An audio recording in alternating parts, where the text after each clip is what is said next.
All right, we will get started. Thank you everybody so much for joining the Wellness Committee tonight. I hope everybody is doing well.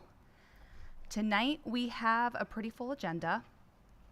First, we're going to do introductions and just some updates from the last Wellness Committee meeting. We will have a presentation from Kuth. Robin is with us today. Last Wellness Committee, there was interest in learning more and exploring about Kuth and how we could possibly utilize services through them. We will have a food services update, Governor Shapiro's period product funding update, and then items.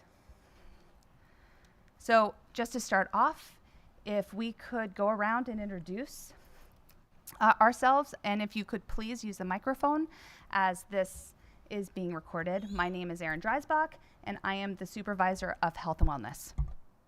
Jason Saylor, Perkins Valley School Board member. Don Fountain, School Board member.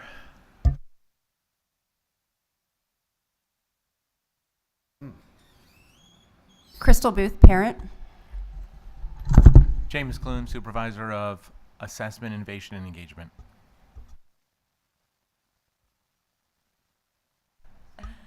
Joan Aducci, Director of Special Education. Robin Posner-Cohen, Kuth. Ryan Creedon, Middle School West Principal. Natalie Renko, Curriculum Supervisor of Humanities. Carrie Bonnekemper, parent. Sarah Evans-Brockett, Director of Power Packs. Laura White, School Board member. Tammy Champley, School Board Member. Thank you so much. So just to go over meeting dates, our next Wellness Committee meeting is November 14th, 2024. We'll have one in January, February, March, April, and May.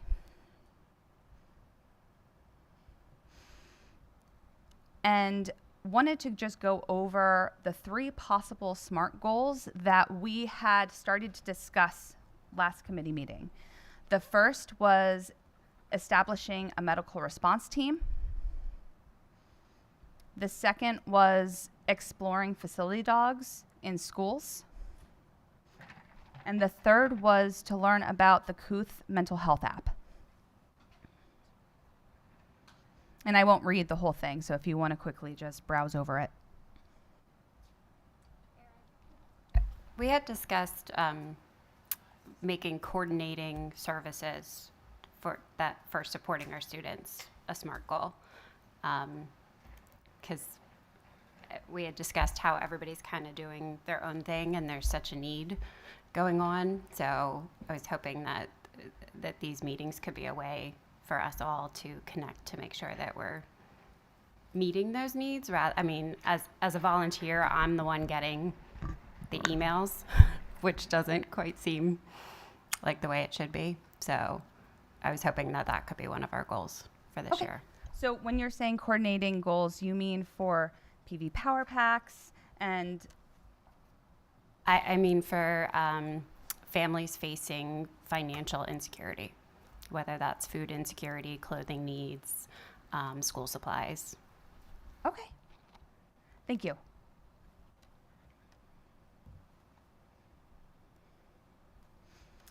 I wanted to give a medical response team update.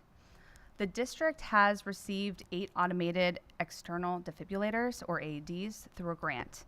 To receive this funding, we will need to look at having 10% of staff in each building CPR trained. And then we would also need to identify staff members to be part of a cardiac emergency response team, or CERT. Our district would need to approve a CERT plan, and then we would also need to have an annual CERT drill. I am meeting with Dean Miller, as well as some other team members, to start identifying how this could look when we are looking at response teams, especially being CPR trained and also CERT trained. Any questions on that? Yeah, I just want to clarify. We already received the grant, so we already did this, or? We received the AEDs. However, we have not yet trained all 10% in each building. And when do we need to do that in order to receive the grant funding? It will be January 31st. 2025? Yes.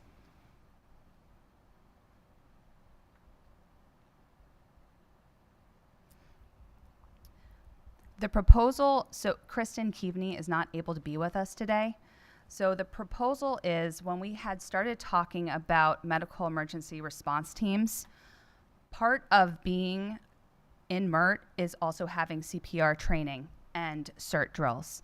So the discussion was identifying members to be on the cardiac emergency response team. If we implement that this year, we can then start to look at those stakeholders to receive additional training for the second year to get that MERT training, which would be more like how to utilize an EpiPen,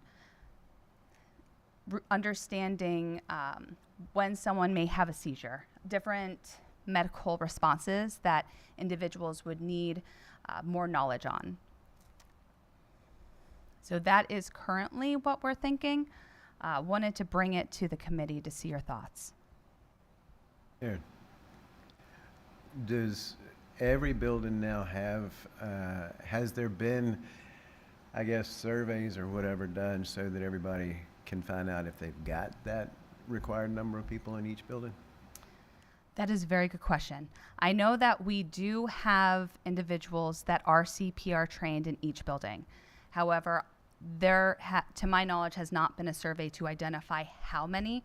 I know that certain positions absolutely need to be CPR trained. So we do have that information, but that is something that we will absolutely need to look into. If they're CPR trained, do they also have to volunteer for this team? Yes, they would need to volunteer.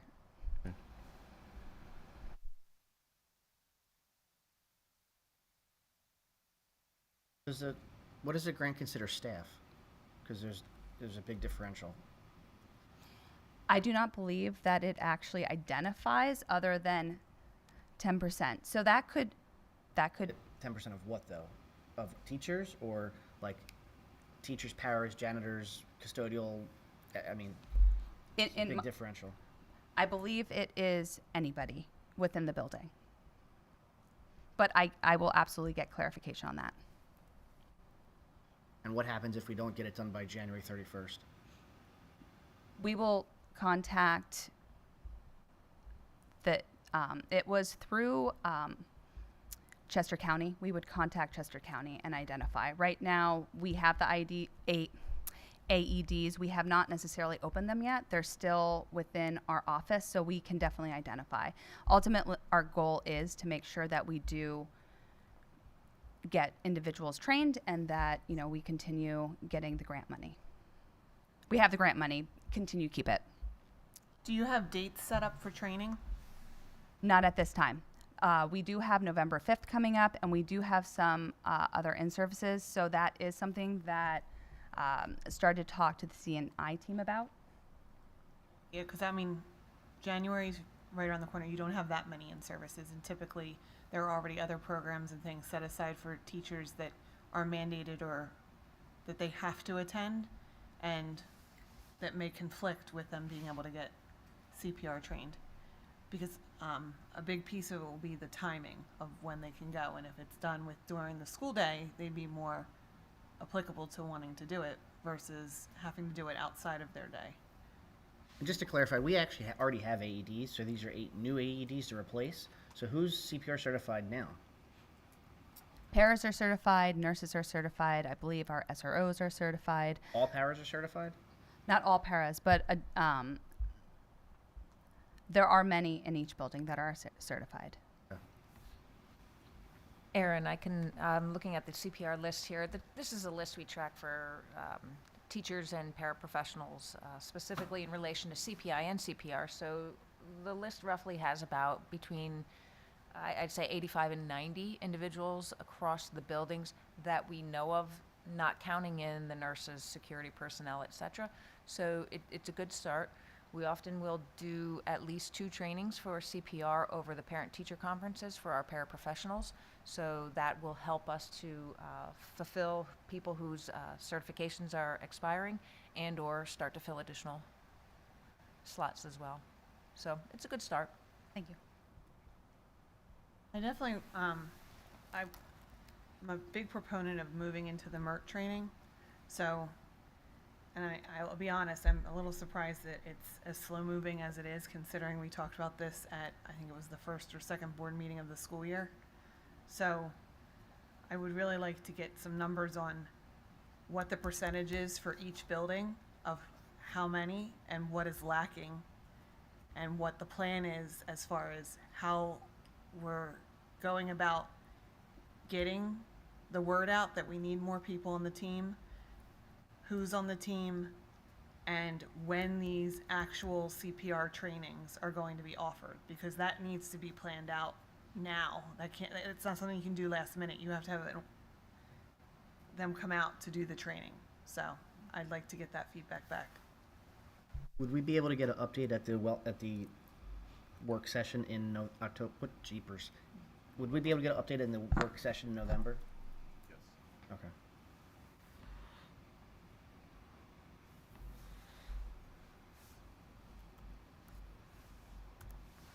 Okay.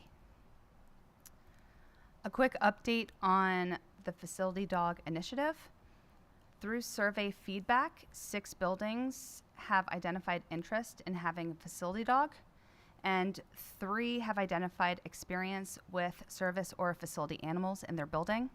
And so for the November 14th Wellness Committee, the plan is to provide full survey feedback to identify how we would like to move forward with a plan. So the 6 buildings, does that include West, that already there's a dog exists? No. So the remaining 6 buildings? Correct. So Okay. the remaining 6 buildings Gotcha. are interested in a facility dog. Gotcha.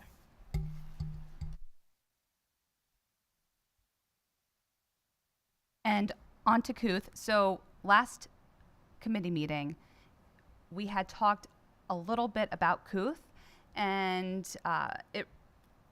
the question was, do we want to learn more about what Kuth is and what Kuth could possibly provide to the district? So Robin is here to give a presentation on what Kuth is, and then we can ask questions, get clarifying, to whatever we need. Awesome. Thank you so much, Erin. Thank you for everyone for giving me the time to talk about Kuth and our app that's called Soluna. So if you hear those 2 words, or our company is Kuth and our app is called Soluna. So they're interchangeable. Right now we are going through updating our product so that there is a more user-friendly and youth-focused environment there. So we're going to go through just this section number 2 today, and 3 going through our Soluna by Kuth overview, and then some Q&A for some answers. But we do help set up a goal and a vision and planning in case you are going to move forward in the future. So I left those agenda items up there. If you have heard the name Kuth before, it's because we've been in the state of Pennsylvania for a little, almost 2 years now. It'll be 2 years at the end of November. And there's 20 years of experience in clinical work in the UK, which is where the company was founded. And they made their way to the US about 2 years ago. There's over 1 million professional hours of support, meaning counseling support, that has been happening on the platform, and over 11 million youth who we say are between 13 and 25. But in the state of Pennsylvania, we support students ages 13 through high school graduation. So that covers those students up through the age of 22. Our resources are available in English and Spanish, and this app that is going to be displayed to you a little bit later has been designed by youth in the state of California. So with our research and our user experience team, they did some research and spoke with a number of focus groups with youth in the state of California. We are funded by the Department of Human Services through the state, so this is at no cost to the school district, no cost to the family, and we're really focused on prevention and early intervention when it comes to youth mental health support. making sure they have the resources before anything becomes too challenging.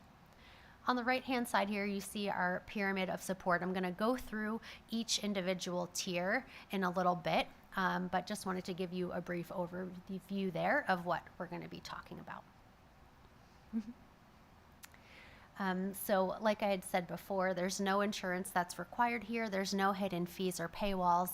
We are here to support youth in getting the tools and access to any support that they need. And I'll go over the time frame and the qualifications of the professionals on our platform as well. So on the left-hand side, you'll see our app dashboard, which is a constellation theme. We have the My Sky, which is going to be young folks' #1 place to go. They're able to choose categories of content, and these are the most popular ones that we've seen from our service users so far. If you hear me say service users, those are our youth that are using the app to date.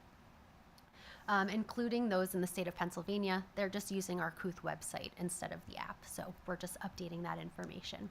But a lot of youth, I think we're at about a little over 50, like 53% are identifying as anxiety being a main issue that they're struggling with. So a lot of that content has been relevant to the youth that we serve. So after the My Sky section, we'll go over to our self-guided resources. And these are some of the most popular features on the app. The #1 being the Thought Shaker. And the Thought Shaker is on a young person's phone. They click it and it describes a positive affirmation. If they want another one, they hit next and they actually shake their phone to get a new positive affirmation, and it keeps continuing on and on as they go. So that's the #1 that we've seen. Let It Out is also a great one where we're teaching or including psychoeducation, where young folks can tap their finger on the screen and a big bubble starts growing and growing as they start letting out their thoughts either in their head silently or out loud. And then once they release their finger from the screen, the bubble floats up and kind of disappears as we are trying to show them that their thoughts can as well. So we're seeing that around 75% of our young folks are using these tools in the moment as soon as they download the app. And then our online community. We have an anonymous and pre-moderated online community. I'm going to get into what pre-moderated means in just a little bit. But anonymous means that our young people are choosing a username that has nothing to do with their identity. We have an automated kind of, it pre-automates what animals, colors, and objects that they can choose to create a username. So it's nothing that they're actually typing in themselves. And in that way, they're able to respond to these reflections or polls that are posted by our content and our clinical team, but they're also able to interact with other young people, all visible on that discussion forum. So there's no direct messaging that happens on our app. There's no capability to do that. They're all interacting on the forums in that way through anonymous usernames. They can react, they can post, and they can reply. And when I was talking about pre-moderation, we have a team of mental health practitioners that include certified peer support specialists as well as licensed counselors in the state of Pennsylvania that are reviewing all of the content before it goes live on the platform. So where social media, you think you hit post and it goes out into the universe, this actually, when they hit submit, it goes to our back end. It doesn't go live yet. So we have staff that are reviewing every post, real human eyes. There's no AI involved, and they're reading to check for a few things. Any personal information, a name, an age, a school, a zip code, a town will not be posted. They'll receive a message saying this is why we're not going to post it. If there's any risk that's being identified, they're talking about harming themselves, harming others, or harm to themselves by other folks, that is going to warrant a message being reached out to that young person as a safety check. We'll also have somebody at the school district, when we work to implement this, we'll have a name that we need to contact in case of an emergency, because the only thing that the young person will share is their school district. So we'll know what school that they belong to. So we're able to share that information as well as their first and last name. But that's only available to our clinical staff once a risk has been identified. We're also going to communicate with our coaches and our counselors. They're going to be that first line of defense, making sure that every child has a safety plan in place in the event that they do identify a risk, and they're chatting with them on the app, which is what I'm going to get to next as our line of professional support. And here we have our counseling. And so in Pennsylvania, we have a team of licensed counselors. They all hold state licensure in good standing, and they get training from our clinical team as well to make sure that there is some quality assurance on our side, reviewing the chat sessions that are happening, reviewing to make sure that they're moderating all that content appropriately. And so we like to work in partnership with our school counselors. So we're in about 17 school districts so far in the state. And our counseling sessions are between 6 p.m. and 10 p.m. at night. So it's after the school day. We have a lot of school counselors recommend to the young folks in their lives that if they're struggling at home, that they connect with somebody after school hours. And that's also 7 days a week. So it can be on the weekends, during holidays and such. If there is a question about how to use the app, if they want to schedule one of those chat-based sessions, so it's all text-based in the app, they can chat and start a quick chat, as it says there, between the hours of 3 p.m. and 11 p.m. So everything when they're interacting with a person is going to be after the school day. We're noticing that when chats do occur, the counselors are noticing that relationships are one of the number one issues that young folks are seeking support with, whether that be romantic relationships, friendships, family relationships, all of those things. I know that was a lot of information all at once for all of our different tiers. There's one more that we're going to get to, and then I'll pause for questions. And that's a reminder for me to share that if a young person is 13, we do have a parental consent workflow built into the app already. So let's say a young person puts in their first name, last name, age, and school. If they're 13, they can navigate the app, start using the tools, but if they go to click book a counseling session, it'll say, you need to get parental consent in order to work with a counselor here. So it has them enter their parent or guardian email address. That parent or guardian will receive an email from us with a PDF of a consent form that they need to sign and then email back to us. And once that has been received, their status on the app will be updated, and they will be able to schedule a counseling session. And as I had shared before, these are just the counselor's qualifications. They hold an active Pennsylvania state license in social work, counseling, or related area. They may have a master's degree, and they're also under clinical supervision as they're working towards their state licensure, or under clinical supervision within our team as well. So I could go more into that if there's more questions as well. And those are I had talked about the things that they do. They moderate those discussion posts. They make sure that there's no risk, or if there is a risk, that they're reaching out to the young person and reaching out to the school district. And then they have those booked chats with the young people between 6 and 10 p.m. And lastly, we have a Find Help repository. The last section of our app is our support. So if there's any emergency or a crisis, they're able to get immediate support from 988, as we're not a crisis support center, but we do make sure that they have access to those things. And the Find Help repository is a third-party vendor that houses about 1,300 services within each zip code in Pennsylvania. And so if a young person does need support with finding food, shelter, clothing, medical support, they're able to click on one of those icons and it'll take them to a geolocated repository of support that they can get in their local community, and the number to reach out to if they need to connect with them. So that's kind of everything that's all wrapped up into the app. So I'll pause here and see if there are any questions. Yeah, I have a bunch of questions. I sent some of the questions earlier to our superintendent. So what's the youngest person able to log into the app? Right now it's 13. That's the youngest? And even though they don't get access to the counselor, they get access to the app? Yes, the tools, the So let it they, out. when a 13-year-old logs in, are they gonna get your MSA agreement to connect to? MSA agreement. Master Service Agreement that you have? So when they connect I'm to not the sure app? of the terminology. So you're, on your website, you have indemnification for Kooth and its partners. So when a 13-year-old logs in and creates a profile, are they going to get a policy statement that they agree to the master service agreement to the application that they're putting There's on their phone? a terms and Yeah. a terms and services privacy policy, all of those things Okay. that they'll have access So- to.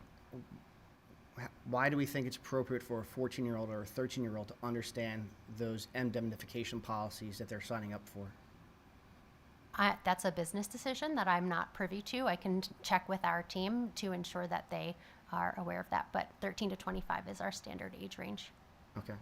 Can you go over the counselors again? Because you said they're all active counselors, but your ORs are, they hold an active PA state license, or they have a master's degree in social work, counseling, or a related field, or they're under clinical supervision of somebody else. So like that last or, what Yeah. does that look like? So there's the LCSW and an LSW. So if they're working towards their clinical licensure, then they're under clinical supervision. But they all have a minimum of an LSW. So we don't provide clinical support, so we're not diagnosing, we're not prescribing any medication. So it's all under the counseling. So if they're working towards their clinical licensure, then they're under clinical supervision. Okay, that was actually my next question. So Kooth claims that it can't diagnose or treat mental health issues, yet the service promotes mental health and support tools. So how do we correlate the two, that we can't diagnose or treat, but we're going to provide services for? Yeah, that's a really great question. We know that mental health is a spectrum, and it goes from not doing so well, doing okay, doing great. And there's also that side of diagnosis and mental illness, and we don't focus on the mental illness. We're focusing on that mental wellness education. And so even if they're not having a great day, they're figuring out how to emotionally regulate and build those coping skills, which is what our counseling will be focused on.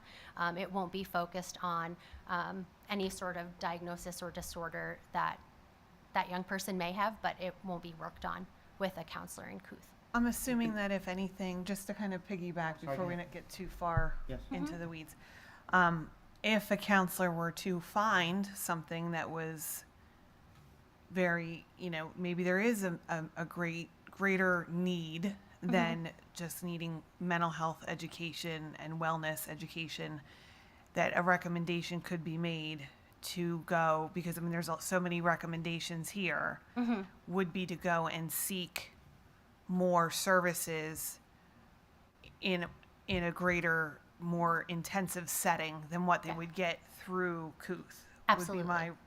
Would be my guess. Yes, the counselors will guide towards that support. And then my other thing, just to kind of go back to like where you're like clicking on I'm assuming it's the indemnifications, am I saying that correctly? Yes. Is really no different than when they download a game and they're like, it's those types of things that you're agreeing to when you get an app. Yeah. It's not, okay. No, this is a little bit different because they have a chat room.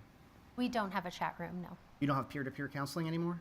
We've never had peer-to-peer counseling. We have a discussion forum where it's not a chat room though, it's just visible to everybody and it's a list. That data's stored though. The data is stored, yes, but it's not used, it's not a chat room. Well, technically, it's considered a chat. There's two individuals talking to each other, and Not you're- directly. There's no one talking to each other. They post and then Correct. somebody else posts. Correct. But In your master service agreement, it's considered a chat because that data is being stored. So it's a little bit different because now you have a 13-year-old potentially talking where whatever they're typing is being stored. A little bit different than downloading like Well, there's conversations that happen in those too. I'm not as worried about that as I just want to make sure that students have access to supports. I will say the one thing that is interesting with this is the access that I think students have to supports in that anonymity piece, because I feel like sometimes they don't necessarily seek help when it draws attention, that I think they might be more willing to look for supports and services in this platform. So I do have a few questions, but I want to let Jason finish his list Okay. of questions first. sure. just a couple more. Where was I? Oh, yeah. So if a child, the 13, 14-year-old, makes a statement to someone that they might have some suicidal ideations, do we alert parents or no? We alert the school district. If they're 13, we do alert the parent, as there is that Pennsylvania state law about parental consent. If they're 14, we alert the school district and then let the school district follow their policies since How do the you age alert of the school? consent. Do you go through Safe to Say, or We go through Safe to Say and an emergency contact that would be planned on with the implementation of this. So someone at the district, whether it be Erin or somebody with that psych background. Would that also hold true if the counselor that's working or talking to them does pick up on the fact that there may be more of a mental health issue that would go beyond just the wellness part? Would they also be contacting the school on that? There are, they contact the school with respect to risk, and whether that be something that is not present, they will alert. So if it's imminent and it's happening in the moment, or there is something that they think talking about self-harm, will also be flagged. this is where I get back to the terms of use that are concerning to me. So a 14-year-old is talking to Kuth at 9 p.m. And mentions that they have some thoughts of hurting themselves. Kuth will alert the school next day, At 9 o'clock, they'll have an emergency contact. not the parent. We can't, according to Pennsylvania state law. You can't alert the parent because of Pennsylvania state law. Correct. The age of consent is self-consent is 14. No, you could if you changed the policies for Kuth. So there's a major delay there potentially. to- So for instance, if a student's in school at 14-year-old and they mention that they're feeling some type of suicidal ideation, we don't alert the parents? We don't call home and say do we? I'm curious. We do? We can. It depends on what level of imminent risk there is. Yeah. Yeah. I know, it's the weird thing. I'm sorry. Yes, it depends. It depends on to what level and what level of imminent risk there could be potentially be. I would just add that if it was off hours and they posted it through Safe to Say, that comes through the principals, Yep. and then we would act upon that information, and it typically involves a safety check and calling home to the parents to make sure that everything's okay. Just because the moment you mention Safe to Say, that's going to trigger Yep. a series of actions on the part of the school district. Yeah, correct. So I will Go ahead. say, in Pennsylvania, yes, you're correct in that 14 is the age of consent. But the minute that a student has self-harm to themselves or others, 14 is out the window, and then you can talk to a parent and you can talk to authorities. Yes, we So- can talk to authorities. We don't have any parent information That's- on hand. That's concerning. Okay, so that's the part that I would say would be, I would agree with that. Because I would want to know what the district's plan would be. You know, having one person as a contact if a student is in that series of imminent danger because they have expressed intent to self-harm. What if you can't get in touch? Do you contact authorities and the district, or do you only contact the district? If we have as much information as possible, we have the district and we have the zip code. If that young person won't, the counselor will ask for more information. If that young person will Don't volunteer have that. And Dr. Campley, information. I just want to make sure, this is not my wheelhouse, this is your wheelhouse. And that's Right. why I appreciate what you're saying today. My concern is making this a school item, right? On a Sunday evening, if a student is at a counselor, if you had a private practice and they went to you at 14 years old and they mentioned X, Y, and Z, you're going to communicate with mom and dad, right? Well, If you've preset it up with the parent. My issue with this is a student at 14 or 15 can log into Kuth, have access to it, and information is not getting presented back to the parent. That's all well and good, but not if we're setting this up through the school system. You know, PV does things a certain way, and school counselors do things a certain way, and I think this usurps that. I really have a lot of problems with their MSA agreements that they have young people signing that identifies them for anything that might go wrong with someone. My last question that I just have today is, you mentioned that there's no AI at all. So the technology uses no AI, no ChatGPT, no truncation of codes or anything? None. So a discussion group at 2 in the morning is monitored by someone? There will not be a discussion. They can post on there, but it doesn't go live because no one's on to review it. So someone can post something at 2 a.m., but it won't go live until the counselor or mental health team comes online to review it and then post it. But how does your peer-to-peer support work then?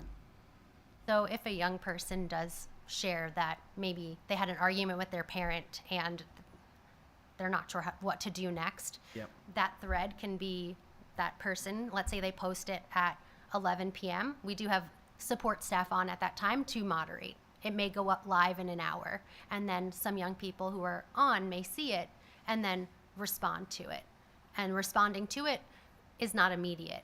It goes into our back end, and our team will review it to make sure that it is good advice and it is appropriate, and then that will go live at a later date. It's So- not immediate, though. Yeah, so again, it's not immediate, but it is being monitored, Yes, once you hit post, Yep. it goes into the queue. the queue that is then with our clinical team and our mental health support practitioners. And how many clinicians work at Kuth? I don't have that number off the top of my head, but I can get that for What I'm you. guessing the concern is if it's sitting in a queue and somebody had said something that is of concern, there may be a lag time before it gets flagged, and then the district would be alerted. Is what I'm thinking you're getting to. Correct. My biggest, and this is what I said to Dr. Russell in email and to Ms. White, I just don't understand why this is a school thing. If a parent wants to get Kuth, they could go get Kuth, and they could read the MSA agreement, they could understand how the app works, and it's good for them, it's a great tool.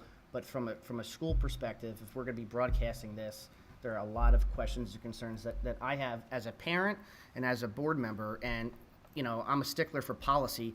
The MSA agreement for a 14-year-old to sign and agree with and understand what that means and how to, is extremely, extremely concerning. Yeah. I'm done my questions for now. Okay, Thank you. so Bill. I want to just jump in, and like I said, I think the premise of this overall, I think is actually a really great idea, in that I think youth, sometimes there is that feeling of, if I'm feeling this way, it may feel intimidating to go knock on the counselor's door and say, hey, I'm having these thoughts, and having that face-to-face conversation. It can really feel intimidating, and for whatever reason, saying it behind a screen can really be a way for cathartic for them to just let it all out. And I think in that regard, it's a great tool. It is a way for students to have access to get help in a way that they may not have had before. My concerns are some of what Mr. Saylor brought up, in that some of that possible lag time, the fact that we're waiting for the district to be contacted, and where that ownness goes when a parent or police or ambulance or somebody might need to be alerted. Is there a version of this where parents can have it and they are the contacts and not the school, and they can download it and not have it be the school be the go-between, where the school could have it as a resource and say, hey, this is families, here's another resource. We have all these resources that are available to you. Here's one that we really do highly recommend for you and your family to consider. You know, we talk about that with like Bark, for example, for monitoring your kids' cell phones. Here's another great resource. Talk with it with your kids. Maybe this is something that they could be involved in. But then if there's an emergency, they're contacting the parent, and is there an option like that? There's not an option for the direct parent and app connection at the moment. It's all focused on the youth themselves. But when we do partner with the school district, it's all the young person needing to log in, try to sign up for the app. There's no information that's rostering from the district. So it is really one of those things that the school district can say, this is an option for you, like you had shared. And then we do have some trainings for parents and are able to do that virtually and make sure that they get their questions answered and figure out how to talk to the young people in their lives about it. No, I'm sorry. I appreciate that. My only thing is if it gets to that part where they need that next level of intervention, where they need to go to something a little bit more intensive, or they need to have immediate intervention, I feel like there is a disconnect. Do you have other districts that are local? I know you said you have 17 school districts in Pennsylvania. Are any of them local that we could, I would just be curious how they're navigating that, because I can't imagine that we're the only ones that have these concerns. No, not at all. And I definitely understand both the concerns that are all the concerns that are being raised. I'm new to Pennsylvania, so my geography is a little much. An hour away. Philadelphia has some- Philadelphia, the school district of Philadelphia, I believe, maybe the closest. Yeah. Ephrata and Jim Thorpe are opposite directions. We do have the northwest of the state and also the northeast, but that's as close as. There's districts that have, they really don't have access to as many resources as our students already have. Right, and we definitely understand the lag and the need for a connection outward and ensuring that they do get those the care that they need immediately. So we do hear you, and it's also one of our priorities to keep them safe as well. So these are all things that I'll bring back to our team as well. Yeah, I mean, if that piece could be tweaked, where there would be a way that it's not having to hunt down a person at the district. Yeah. I am, Yeah. when I'm typing, I'm Yeah. actually talking to our clinical team to see if I can get any answers for you guys on the spot. But I just want to say thank you for coming out. I feel like you were put on trial a little bit, but what we really were looking for, I think, as a district was really a presentation of the platform so we can kind of mull it over and kind of debate it amongst ourselves as to what would really suit our community the best. But thank you for being so forthright and so honest in your answers. And I think if we follow up with Erin, we'll be able to get back around to you for additional questions that we might have. And then again, BARC, I think, was a really good example. BARC is something that we used in my family. And it sounds like this has more connection and more interpersonal coverage than something like BARC. So I think that's really positive. But, I think that some of our other concerns as a district implementing something were raised. So, but thank you very much. Yeah. I really appreciate you taking the time to come out. yeah, absolutely. If there are any questions that you're like, I didn't get to ask, or the answer that you may have wanted, definitely send them to Erin. She'll send them to me, Yeah. and I'll coordinate with our teams as well to make sure I get you the Maybe we most can up-to-date compile answer. like an FAQ, that would be awesome. We've done that with other boards too. Perfect. So, That would be so we're used to helpful. that. Thank you so much. Definitely, I think, a way for kids to really. Yeah. It's not perfect by any means, so, but we definitely. Yeah. Well, and through feedback, you kind of can grow Absolutely. and evolve. So, but thank Yeah. you very, very much. I'm the liaison from on the ground upward, so that's, if I can do anything, is bring about these ideas and make sure that they get heard. Thank you very much. Yeah. Dr. Campley, it's been in Europe for a long time. Well, Yeah. it's not around here, so it's cutting edge for us. Yeah, it's a little different because they have the national healthcare system over in Yeah. the UK. So that's the approach that they've taken. So it's a little different. Thank you. Thank you. And one update, I was able to get in touch with Ephrata School District to discuss Couth within their district. They had said that they were currently utilizing Couth at the Tier 1 level, and that it had been really well received and students were benefiting from it. However, they did not necessarily start to utilize the Tier 2 or Tier 3.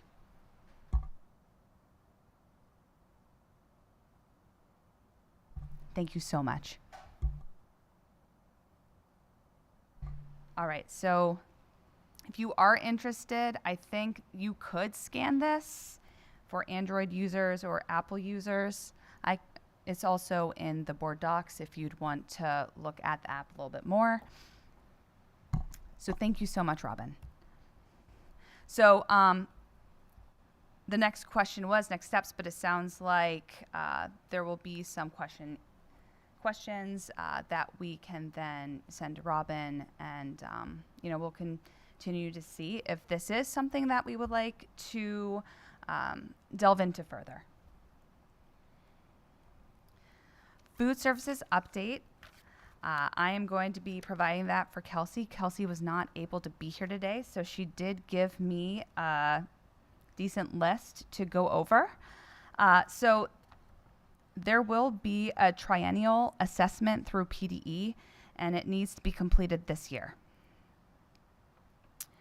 She's saying that federal regulations require local education agencies to participate in a national school lunch program and to complete an assessment of their local school wellness policy at least once every 3 years and make the results available to the public. So this assessment must measure the implementation of the school wellness policy and include to the extent to which schools under the jurisdiction of the LEA are in compliance with the local school wellness policy.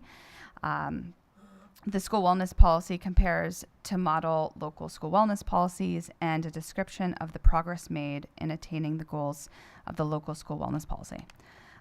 There's also going to be taste tests coming up next week. She's saying that there's going to be dumplings, egg rolls, and ramen. Sounds good. I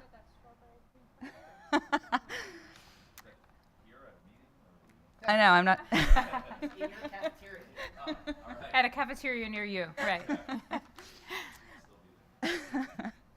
So would this be one of the SMART goals then? Would this be a SMART goal? I mean, it seems like it should be wrapped in that way if this is something that has to be completed by June. I'm out of curiosity. I don't know. Out of curiosity, if that would be. That's a good question. I mean, we could definitely put it up there to see. I'm not necessarily sure where she is with it, but yes, absolutely. We can put that down just to mull over a little bit more about what that could look like, if that is something that we should look forward to, towards. She's saying that there's a QR code for our Facebook page, so check out what they've been up to. The National Strawberry Cream Pie Day.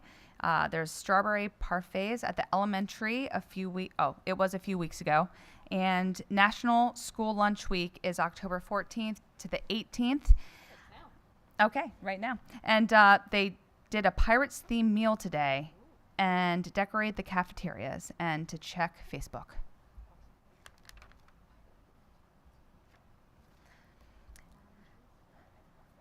So last Wellness Committee, we had discussed Governor Shapiro's period product funding, and there had been some questions asked about that. So we were able to get some information. So funding will be sent sometime in October, which should be around now, in the amount of $8,522.50. Currently at the high school, 8 girls' bathrooms have free menstrual products with a product dispenser, and the high school has discussed looking at a plan to expand so that single stall bathrooms have products. They would need dispensers to provide the extra products.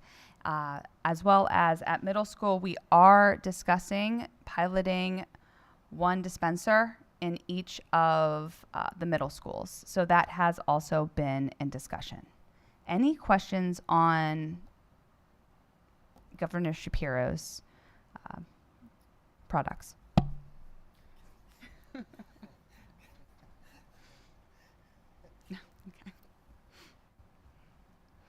Aaron, I do have one question. So why so few at the middle school level? So there had been a lot of conversation about pros and cons when it came to providing period products.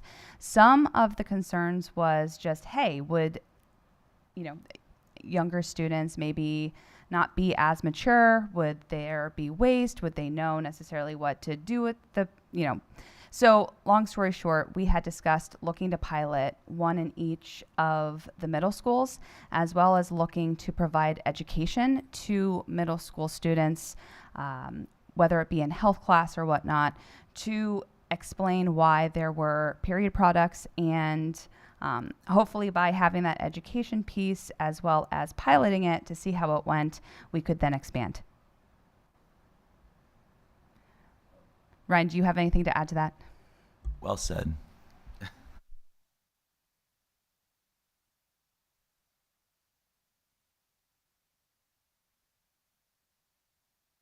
So Bob Felty had asked that we put this on the wellness committee. There are 91 girls expressing interest in women's flag football. 6 teams in the Pioneer Athletic Conference.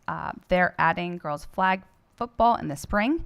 And so we would need a league schedule. We would be looking to play 8 games.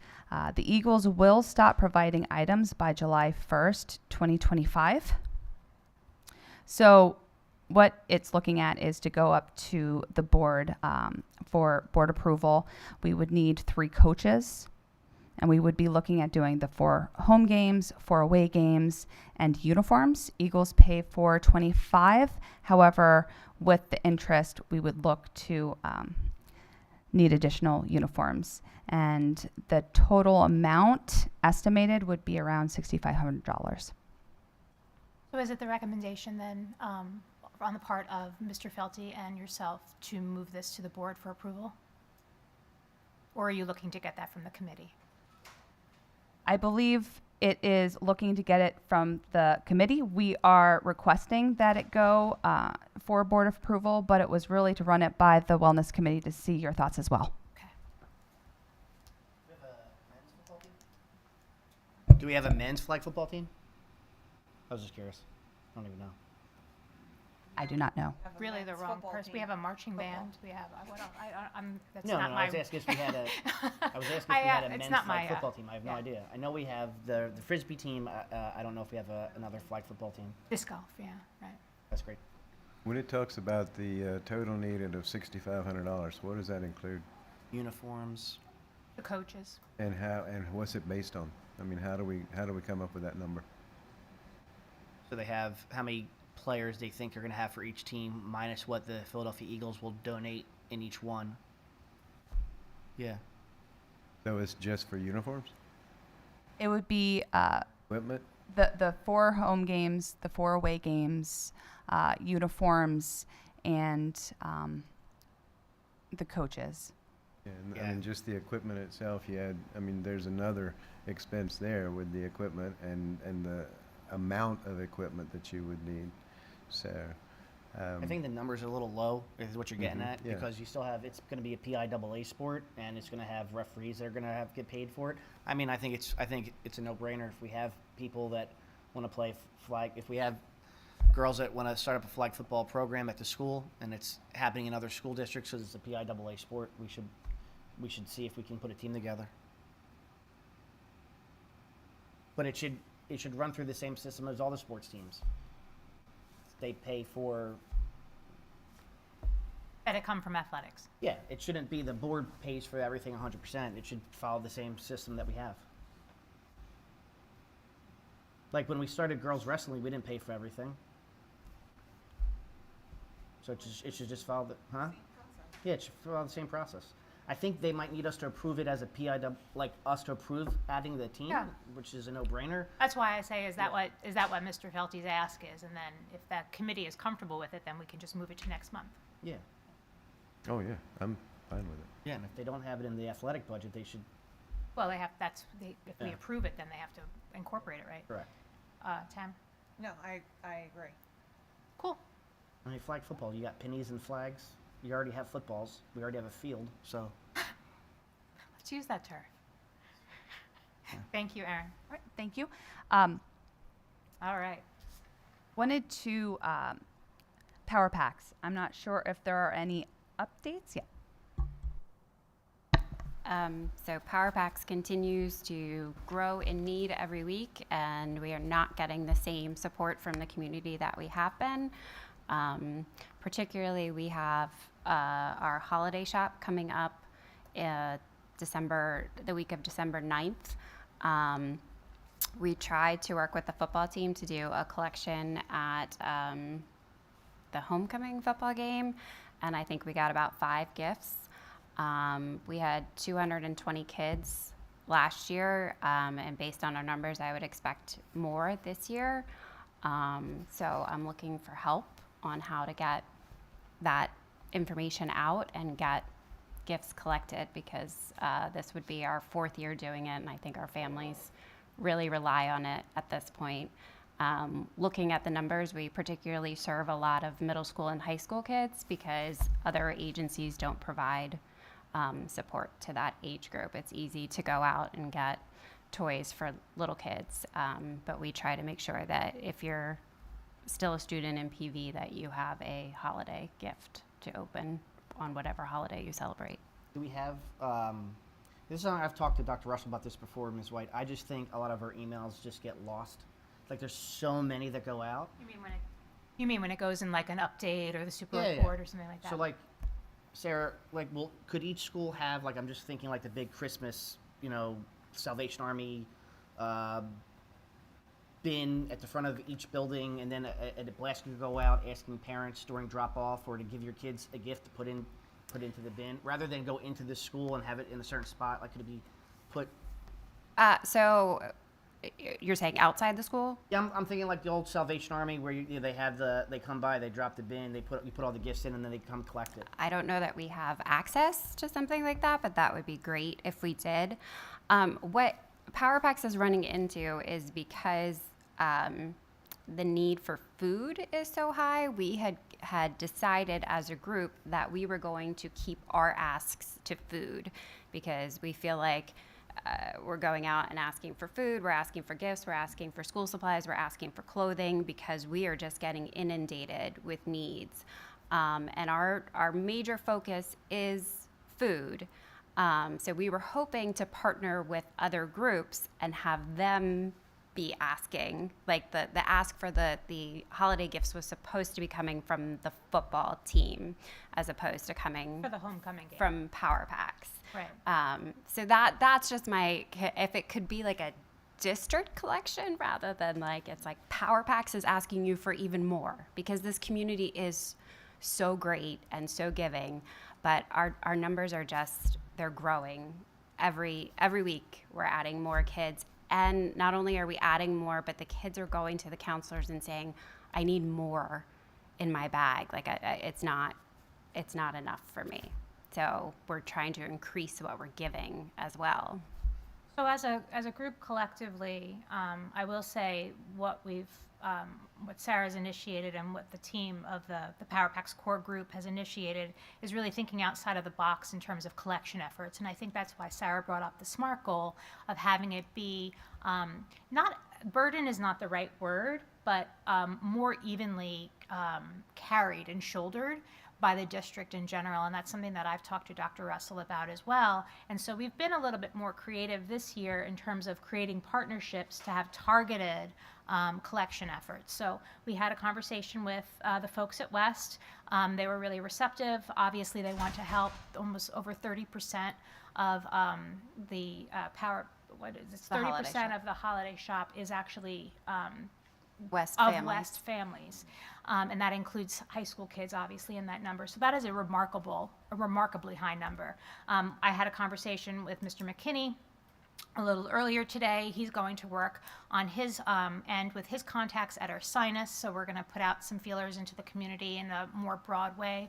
I've reached out to local municipalities, all of our state reps and things like that, because we do have a very generous community. We just need to be able to get more creative to not continually burden just the same families over and over again with giving so generously. Right, and to reach outside of necessarily our school population, but the PV community in general. I have a couple of 55 and over neighborhoods that help us, but it's, how do we get that word out? Because I think there is this misconception that PV is a wealthy place and that we don't have a need, and we really do. And even certain buildings, I think there's a misconception about that as well. We drop the bins off and they are getting heavier every week. So, it's more of just bringing more top of mind awareness, and also having somebody that is actually district employed and not volunteer employed, really owning the initiative that helps our families, that our families rely on. I would have concerns with that if it became because it's not Power Packs is a great organization, but it's not a district-run organization. So The issue is that the requests Yeah. need to not come to volunteers. The district needs to be able to manage requests and need of students in order to understand how to support them. I fully get that, but That's what I'm talking about. yeah, but now you're talking a contractual obligation. Well, That's and different. really at this point, the district has been getting a free social worker for several years because I am a case manager. And the number of emails that I get from counselors when we have a new student that shows up with absolutely no clothing, when there's been a fire in the community, and so that's where I brought up a SMART goal of we need to figure out a way, because Power Packs is happy to support that, but I have a senior and I'm going to be moving on. My background is in social work, so I've been able to handle that need, but I don't know how long I'll be handling that need. So honestly, the district does need another social worker that is focused on that case management area. I had brought this up, Ms. White, with Dr. Russell in the past about using the Springford model, which is different because they use their they use their school police, and they do it through the school police. Obviously, they don't have an organization like Power Packs, but their model is more. The model at Springford is more the administration takes an active role. It's Right. it's not an outside group, but it started as an outside group. And I think that's the point of the conversation, exactly that. And so the fact of the matter is that what I find in my observation, regardless of my involvement with Power Packs, is that when there are parent volunteers, and you know this because you're a parent volunteer in a lot of different areas of your life, right? When there are parent volunteers shouldering the burden of something, a workload of something, those others don't understand really all that's happening because it's just getting done. And I think that is that holds true not just for the services that to our families that are food insecure and have some other insecurities, but also for some of our programming as well in our departments. So I think that with booster clubs, for example. So I think that having this Power Packs part of the wellness conversation is the appropriate place to be, and then whatever administration advises for whose responsibility it should land on, should it be the SPOs? I mean, that's, or I know that Sarah's been working with Mrs. Aducci for some help with the special ed kids and how they've really stepped up to be able to help supplement our labor force. It's been amazing. It's been amazing, yeah. We go in every week and we're like, we have nothing to do because they did it all. Yeah. So it's been, and that's a mutually Correctly. It's a mutually beneficial. Everybody rises when everybody has a hand in feeling proud about something that does really something good for the community. So I think that we just need to keep the conversation going.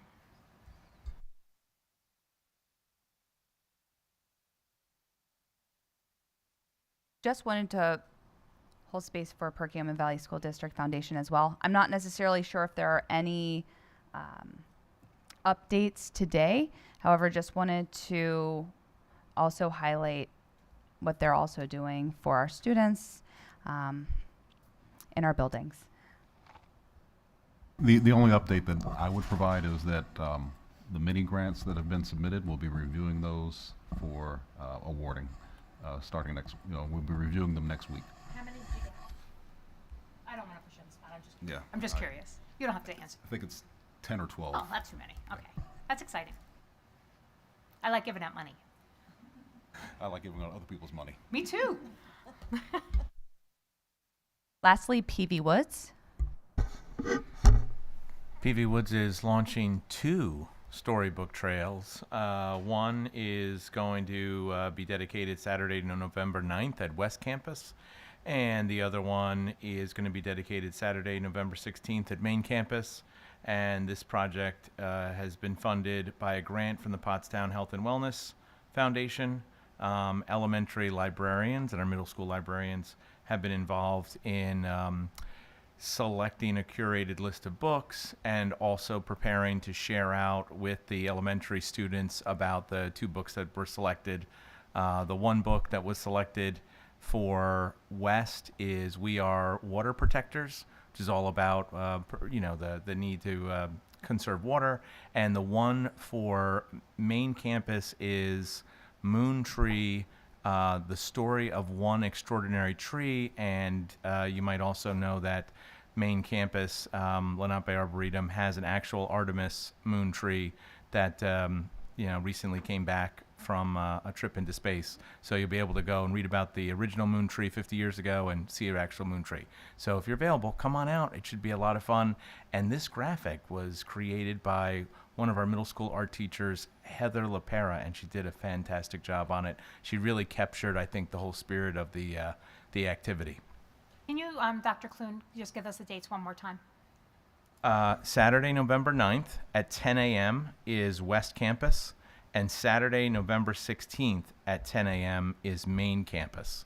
And we'll be doing a quick dedication, ribbon cutting, and there are 22 posts at each campus that you can go and read pages. It says it right there, turning pages. Oh my gosh. This is an older graphic, and the newer graphic has a new byline, so I apologize. The new graphic says, step into nature page by page. We had a whole discussion that the kids aren't really turning pages, and so people didn't want to put that as our byline.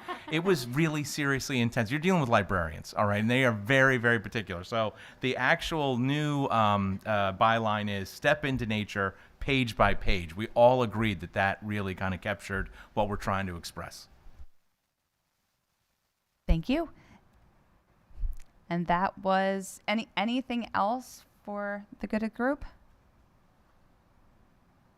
I just wanted to thank you both for the thankless efforts you continue to put into a lot of the power packs. It is definitely something that we're also seeing increase regularly. And I just wanted to, I didn't know if, when it comes to a community, there's just a lot of organizations, even, sometimes I think of churches and things like that are, I know mine isn't in PV, it's in Boyertown, but I know that we continually have monies that would go out and be for that. And I didn't know if that was just something that we could also reach out and ask for as far as a need in the community, more of a community need. We have several churches who support us. There's the Next Church in Skippack that runs a charity event every December that they started it last year and invite us where people come, they know what charities are going to be there, so they come with items already prepared, and then they handed us a $1,000 check as we left. So we've been invited to do that again. The Community Club of Collegeville, we're one of their regular grant recipients. Iron Bridge Charity Group. So yes, we do have a number of groups, and we are working on our 501c3 status so that we can apply for grants as well. So I shouldn't doubt the fact that you have all your bases covered. You're excellent job. And then just going back to the period product conversation, I'm like, how do I say this right? So along with what Aaron said, it is also, I don't want to say common knowledge, but it's known that our nurse is able to provide those products right now. And I was also made aware of the fact that our female gym teacher also has been in a place where she's been able to help and assist in those areas. So we have things that we are able to do for all students, and then we were just having this discussion about piloting it in one grade level because I don't know, it's something in amidst the conversation. Maybe I've been in the middle level too long and just sometimes think of the most crazy middle school things that can be thought of when it comes to those things, and things that have been joked about already a number of times in my past when it comes to these products. And sometimes you never know what can happen. And so you just have those questions, but you also know you have a need, and you want to be able to support that the best way possible. So this plan was just kind of like, in a way, getting that off the ground in that phasing, hopefully piloting way, so that we can learn and then maybe even continue to expand it. So thanks. And I appreciate that perspective.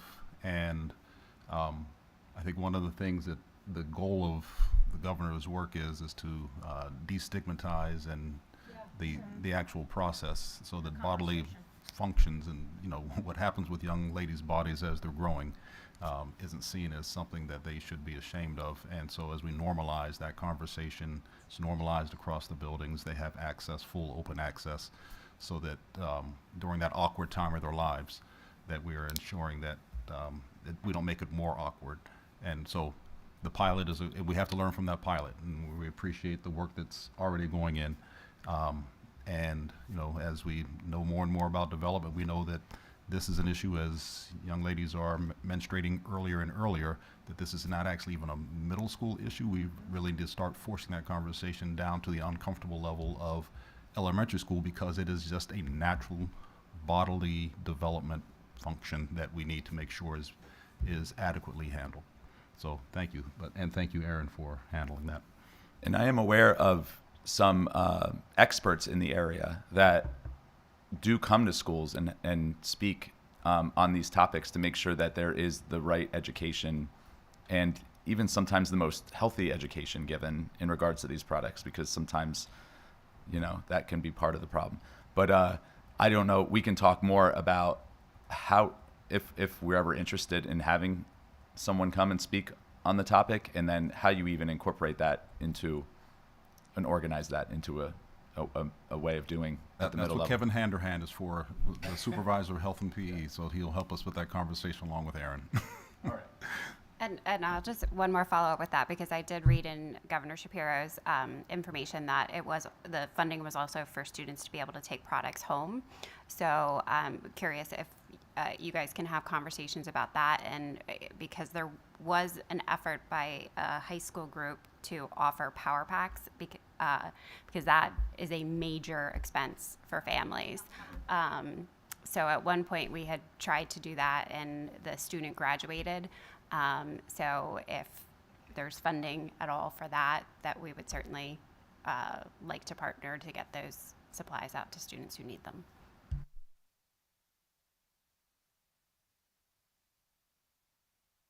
Thank you so much.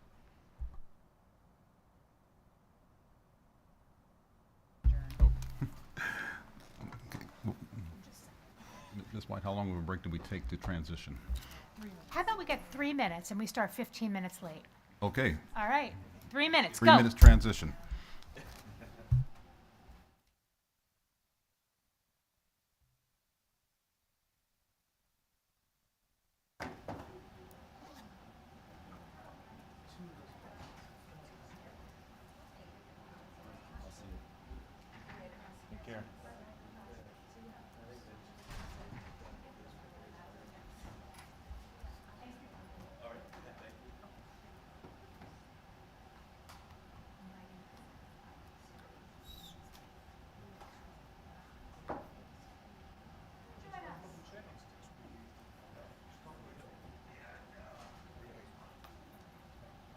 Official places or not?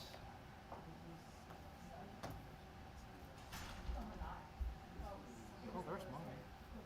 Am I supposed to sit here? Do you need me to move? Am I?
Good evening, Good evening.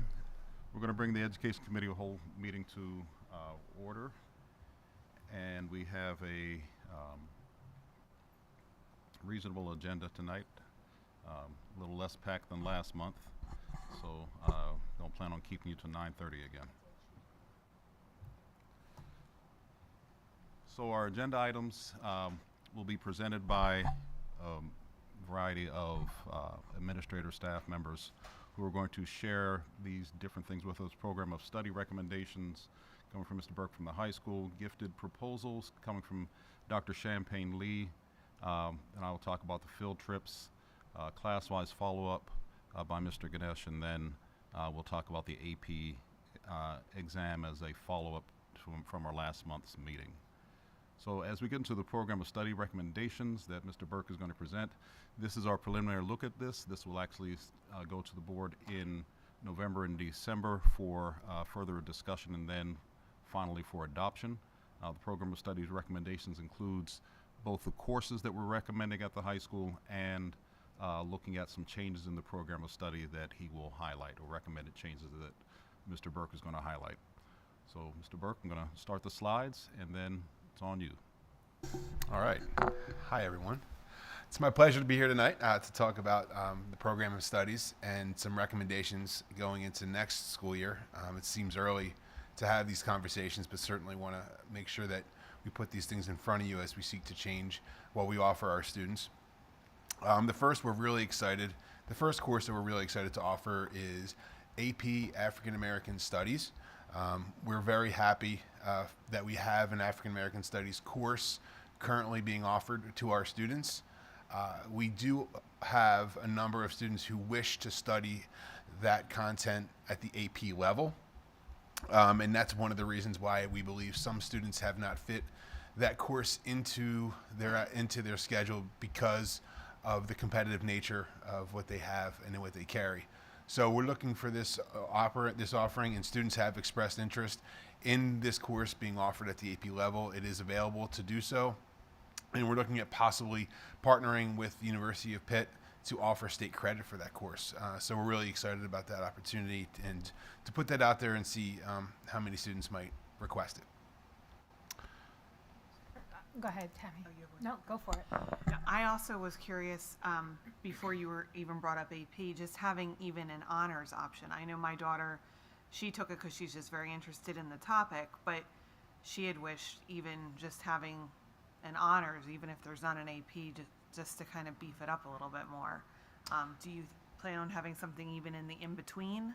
That's a really great question. And I think the challenge with scheduling, and having been one of the people that is involved in scheduling, is that the more specialized you are with what you offer, the harder it is to fit it into a student's schedule.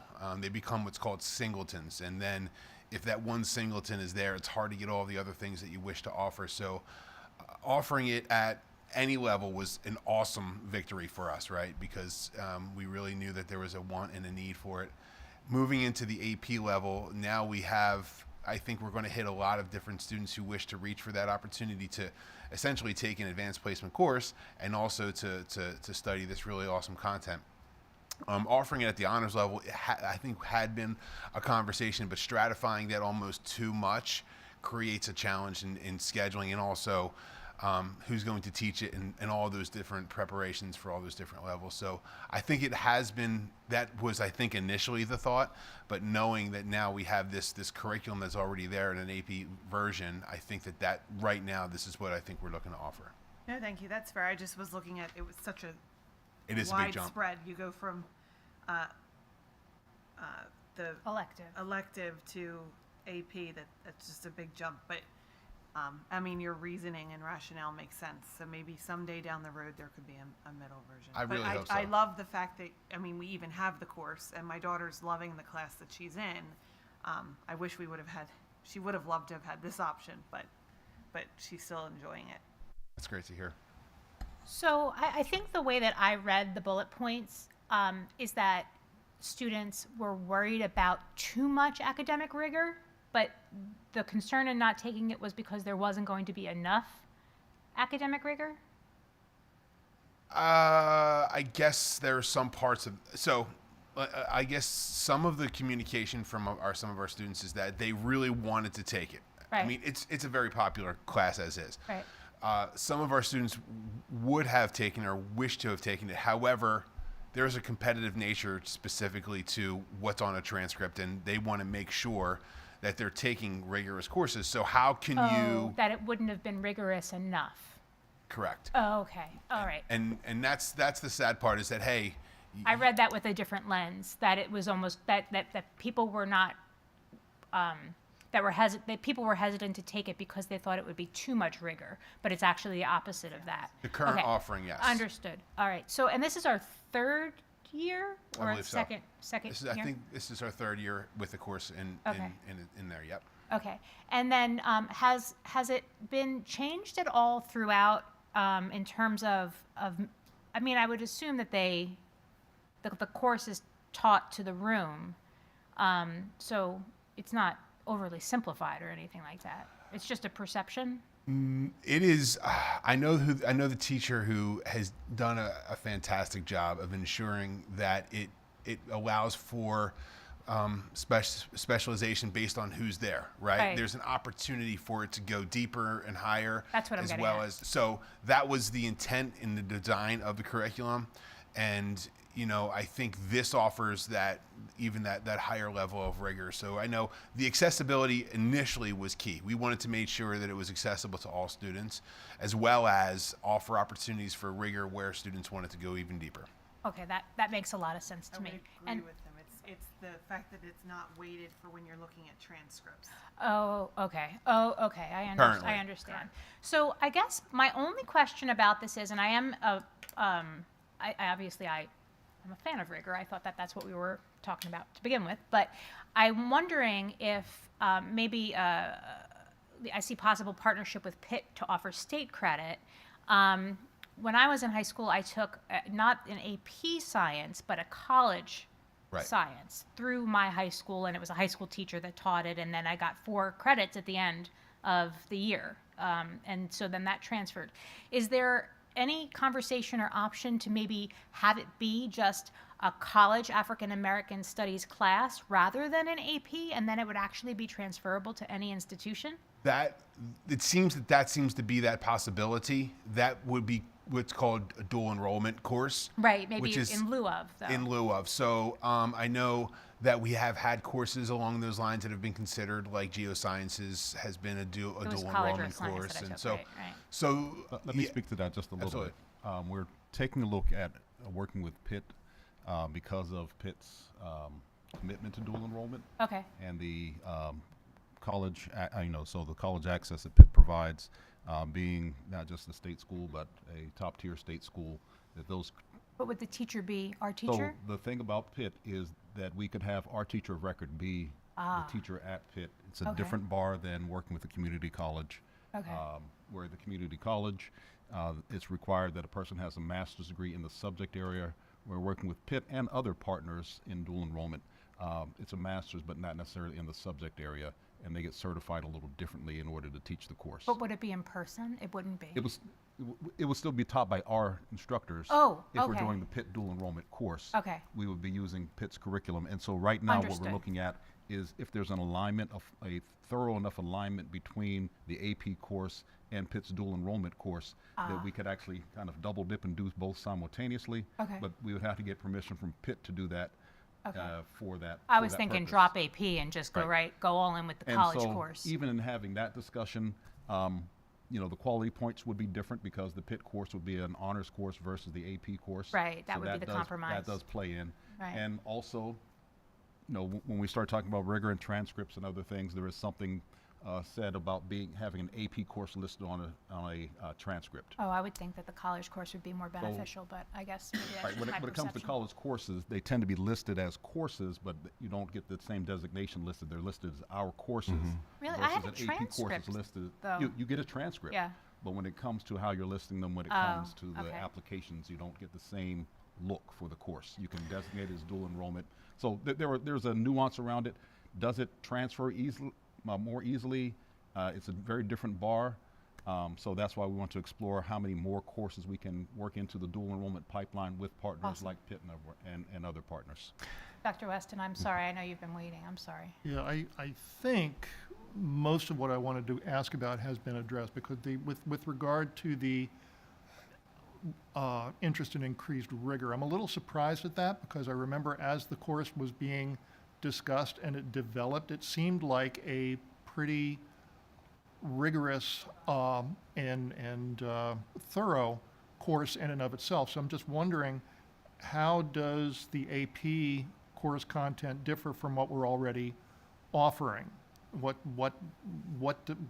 new knowledge or what new learning does AP offer that we don't already give? That's a good question, and I couldn't answer it for you tonight. I would say that inherent within the offering initially of the course was to make sure that it was something that was not going to be weighted, so, like, it wasn't going to be so intimidating that certain students would be turned off from signing up to take it, right? This would essentially offer the same topic of a course, but at clearly the AP level. So the students who previously wanted to take the course but chose not to because they were competitive with their transcript would now be able to kind of do that. So I 100% agree with you. I think that for a lot of our students, it wasn't about how rigorous the actual course is. It's the fact that it's not specifically designated as an honors or AP level course, which they're pretty competitive with when they're looking for college acceptance and things along those lines. A couple of comments that I've got to kind of go back to what you were talking about and also what you were talking about with the AP.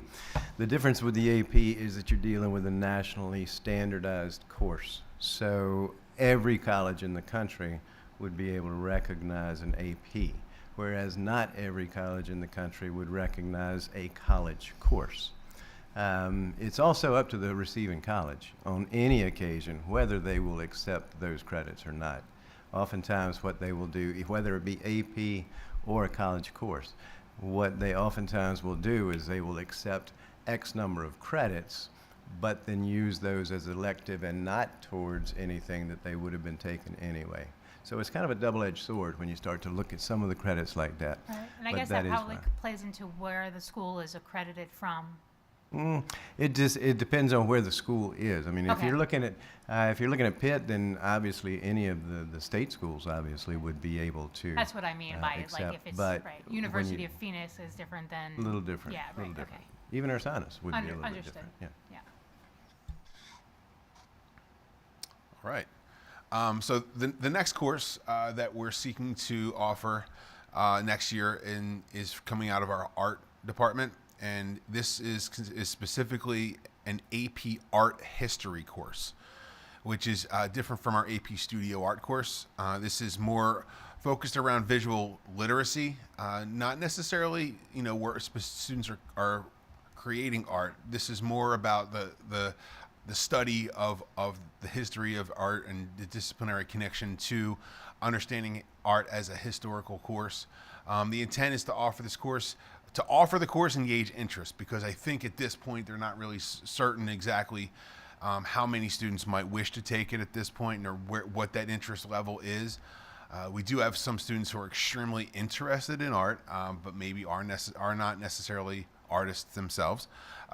Then we have students who happen to be artists and would love to take something along this line that might satisfy, like a social sciences course or something along those lines. So I think at this point they're kind of dipping into that. Just a little bit as well, because in our conversations, one of the things, the art department did do a survey. This was something that was really important for them, and this goes back into alignment and when students are taking an AP course, what it's going to translate into. So there is great interest in the course initially from students, but then when the students are making decisions about what happens next, where they're going to get credit for this course once they take it, is really what the question becomes.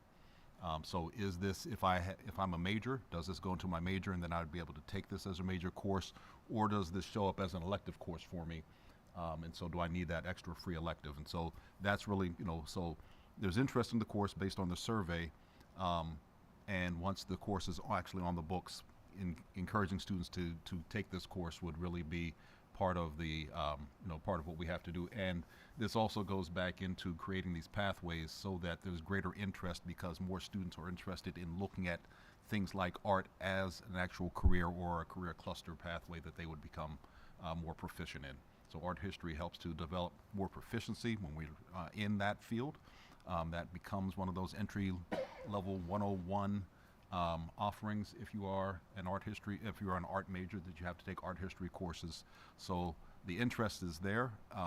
Once that interest has to be turned actually into enrollment.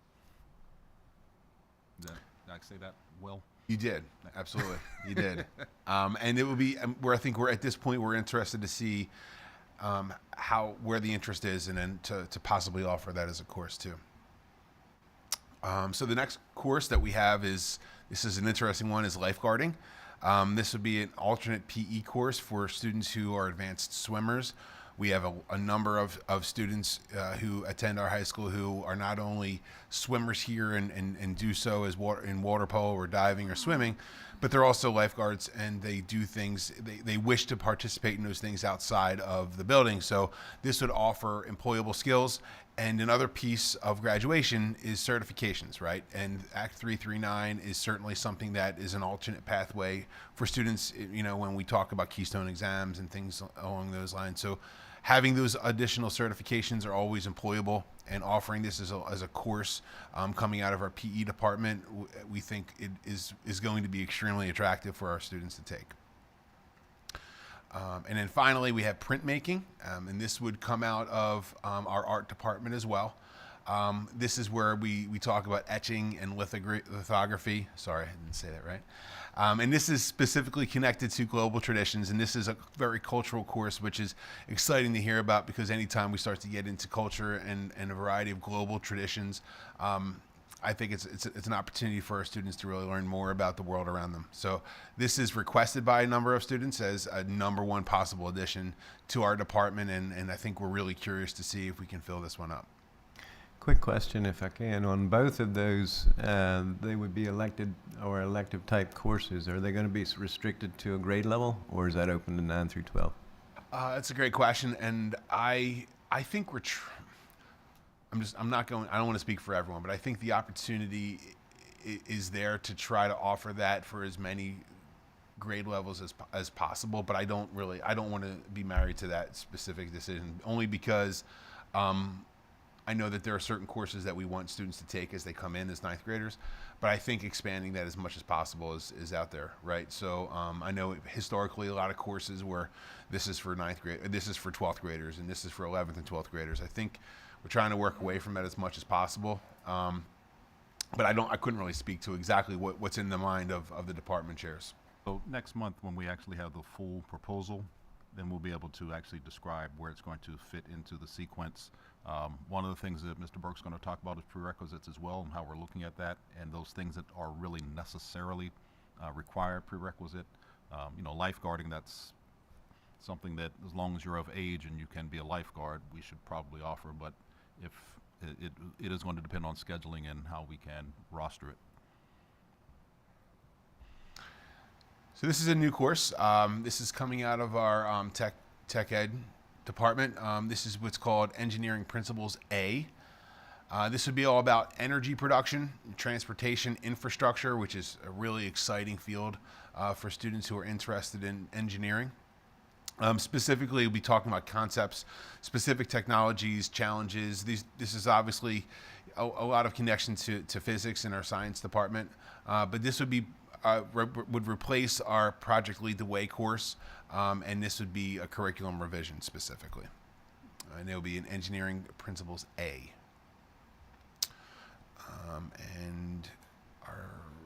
So these are specific changes that we're looking to adjust within our program of studies. We're looking to change manufacturing and construction to construction technology in name.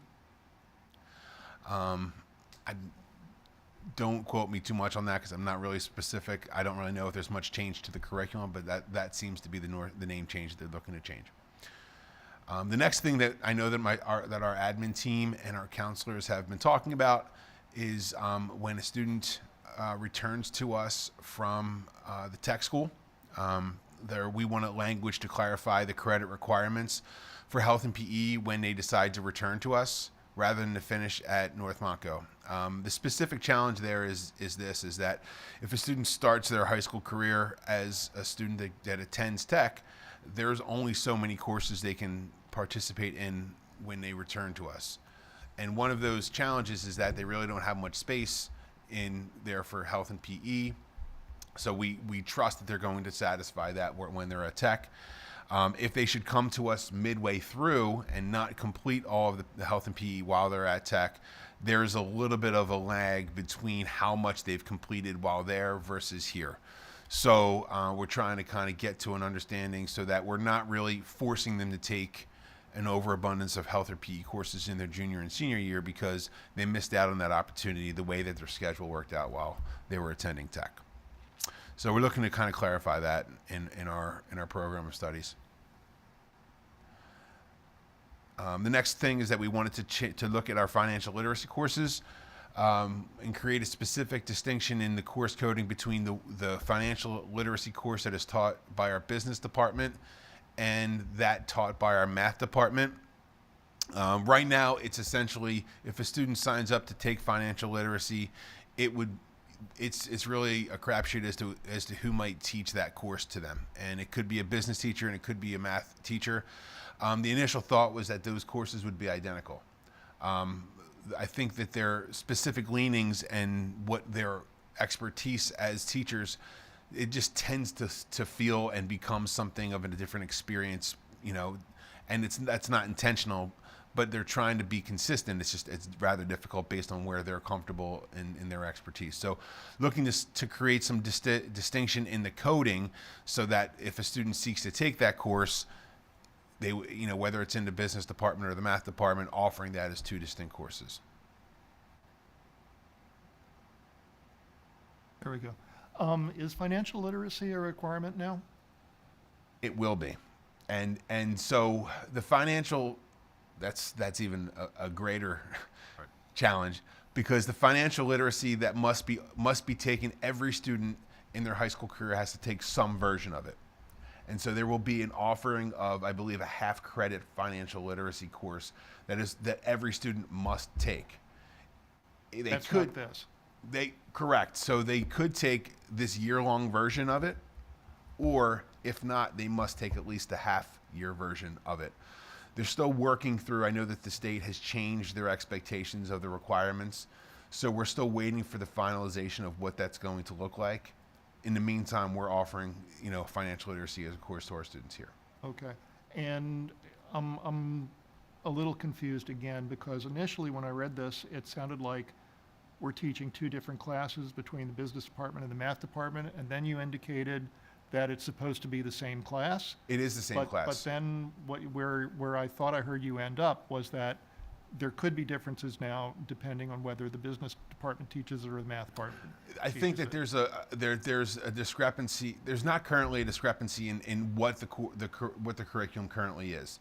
I think that the teachers feel as if what the course should be coming out of the business department or coming out of the math department, they feel like each course could be different based on how the teacher would teach it, based on what their specific feelings. It's more of an approach to the course rather Right. than a different course. And they're feeling that this is how I wish it, and they're kind of tied to, hey, this is the curriculum that we agreed upon, right? And they understand that integrity is something that they're expected to offer, but they feel that the way it should be coming out of their specific field should feel and look different.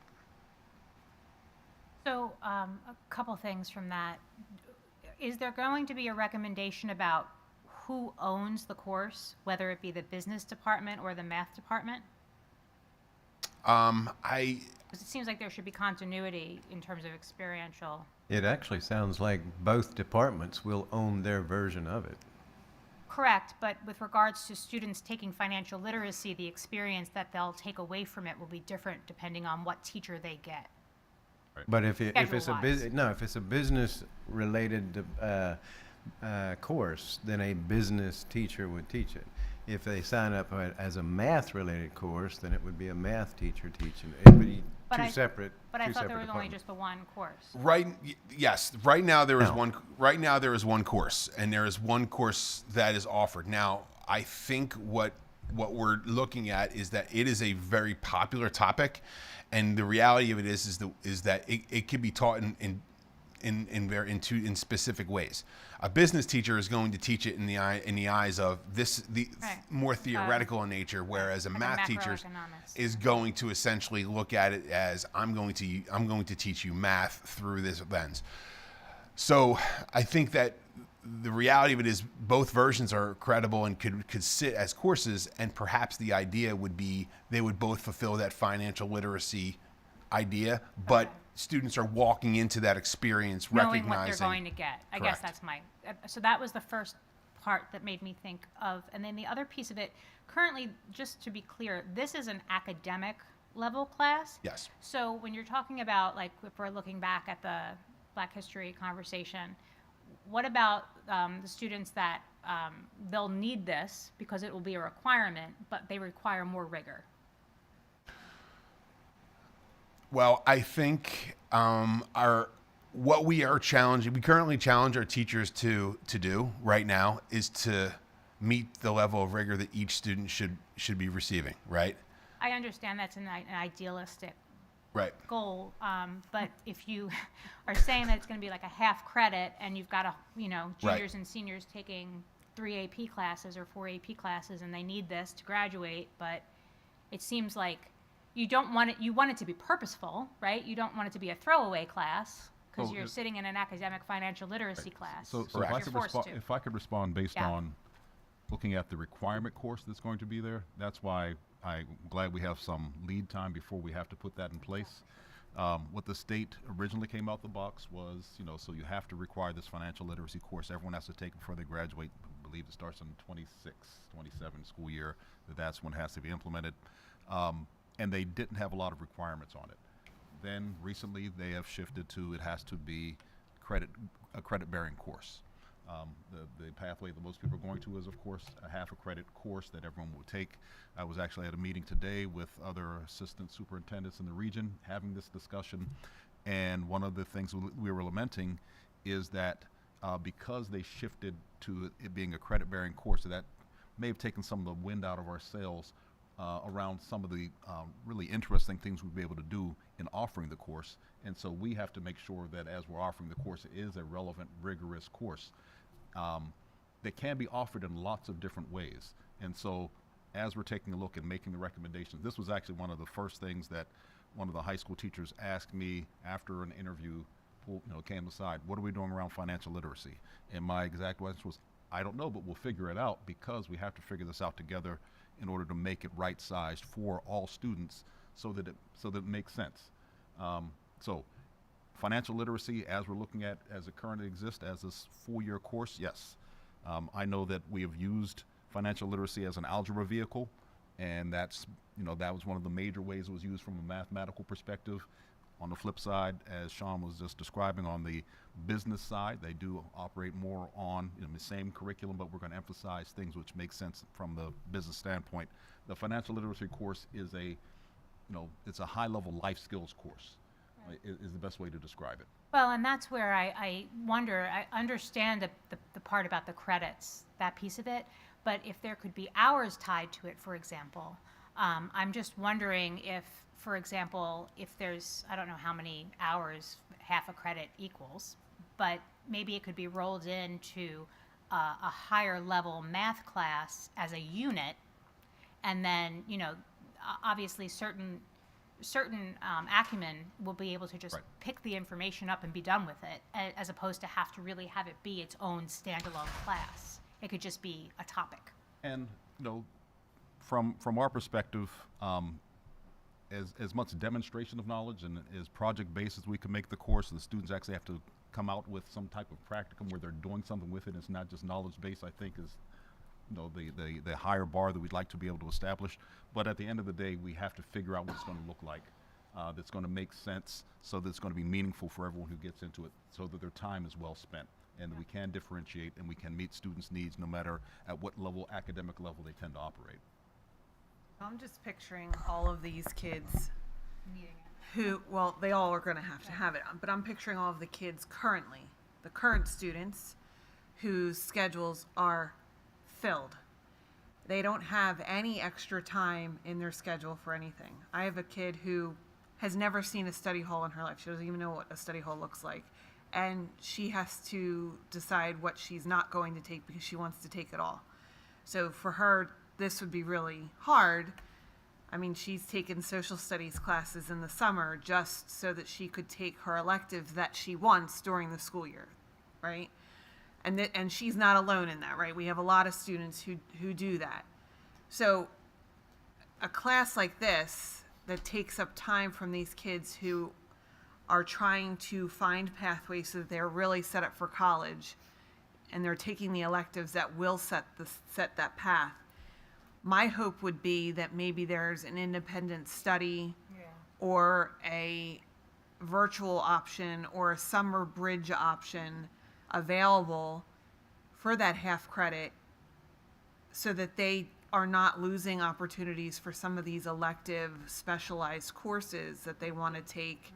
Because a half credit course, I mean, that's taking a half year right off the bat off of their plate that they can't fill with something else. So I would hope that the district's thinking that way. Yeah, I think you bring up a lot of valuable points, and all those are points that I think we've been thinking along the way. As you know, we know that the state was kind of putting this in as a requirement. So I think what we're steadily doing is waiting on what those final expectations look like, and then figuring out how we fit it into the experience of our students so that we are, you know, meeting that need and meeting the desires of what they want to put into their schedule, and also doing what we have to, right? So it's challenging when, you know, when we have those as expectations. There's value to it, right? But how do we also give the students what they want out of, because we know that there's so much of what they want to do when they're here, so.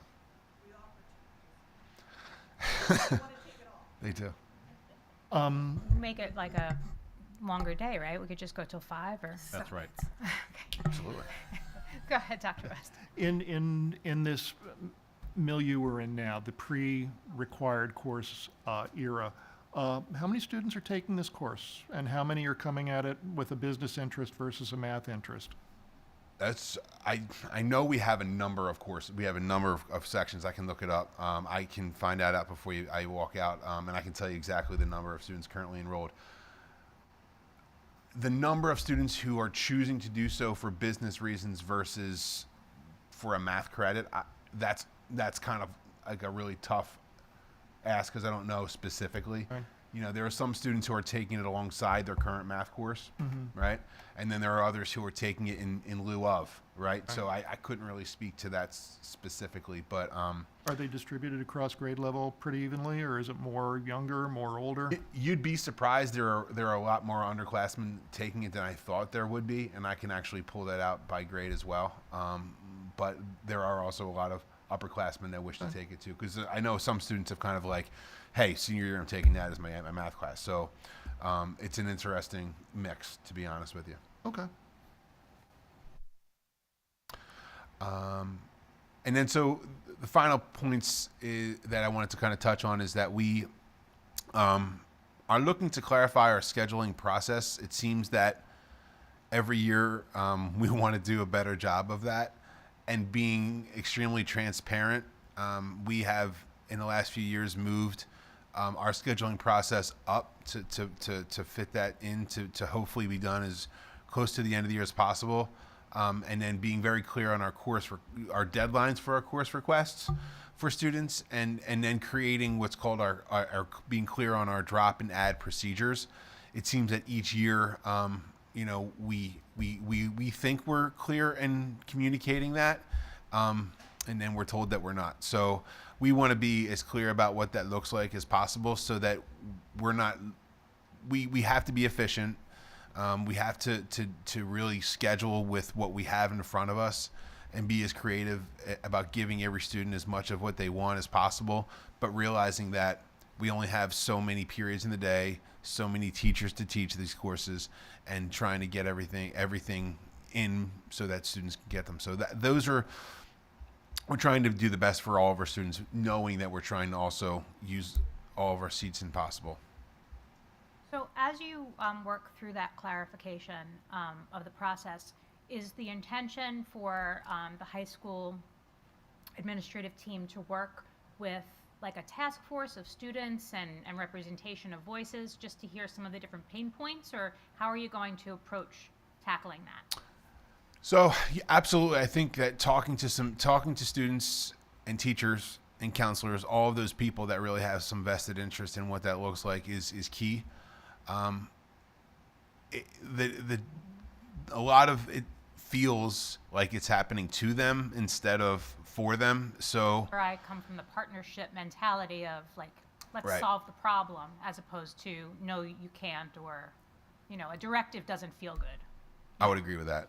And I think we kind of hear that some students come back to us in the fall saying, hey, wait a minute, I didn't want it.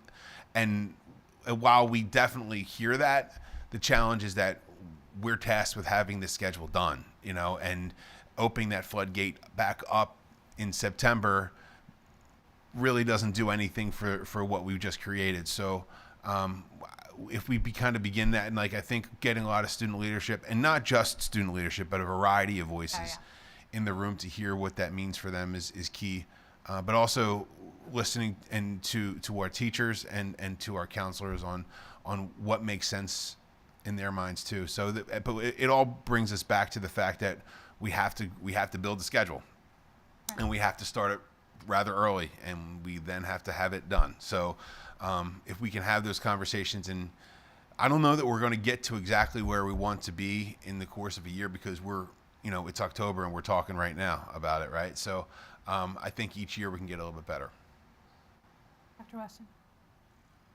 Yeah, one thing, I was looking through some of the course selection guides with regard to some of the scheduling and the drop ad stuff. And, I don't want to get too specific into situations here, but I did notice that with regard to withdrawals from a course, these are requested and then reviewed by committee, and then if the committee approves, according to the program planning guide, committee approves the withdrawal, but it still gets recorded as a 0 on the transcript for the class.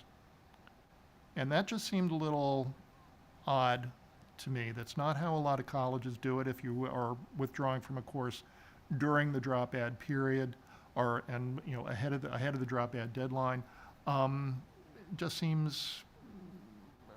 I'm not necessarily looking for an answer now, but I think this is something I'd like to hear more about. Is that why an approved withdrawal would be recorded as a 0 on the transcript? Yes, it's a good question. So if a student, my understanding is that you can't necessarily get a credit for a course that you don't complete. So that's one part of it. So, but the other piece of it is that if a student withdraws from one course and then enrolls into another, right? Then we're looking at, then they would essentially achieve the credit in that new course. If they're seeking to just drop and go into a study hall, there wouldn't be a credit that they actually be able to replace that course with. If they're coming out of a course and they're like, you know what, listen, I'm just done with it. I'm currently failing it. I can't take this anymore. I want out. Then we are accounting it for it as something. But I think that there may be some creativity with how we may be able to do that. So I think we're kind of looking to clarify what situations call for what. And I think the experts in the room happen to be the admin and the counselors who are speaking both on behalf of the student and also with looking into what steps did the student take to actually do well in the class. Did they go after school? Did they work with the teacher? And that insight is always helpful to really know too. So I think that there are a lot of questions around that might ultimately lead us to being more accurate in the best part of the students and what a transcript looks like at the end of the day. If that makes sense. So, one of the reasons this is on there is because this is a very difficult set of topics that is timely. In reviewing lots of program of study guides in the region, they are eerily similar. So I would say that they have very similar roots that have not necessarily been challenged. And as we take a look at ways to be more responsive, this is one of the things that's really important, because if we're thinking about what's best for students or best for each student, right, it is a committee decision, but it's a committee decision based on what? And so we need to be able to think about that and justify those things in ways that we're very comfortable with while maintaining the integrity of a larger system. So we have to have this both and perspective. And it's really just bringing this to discussion again, so that, as Mr. Burke was describing, we can get better at this. We can learn in order to improve the system so that it works better, a little better each year. This is something that Dr. Fuller is really committed to. This is something that's important to him as he works with the team in order to make sure that we get this right.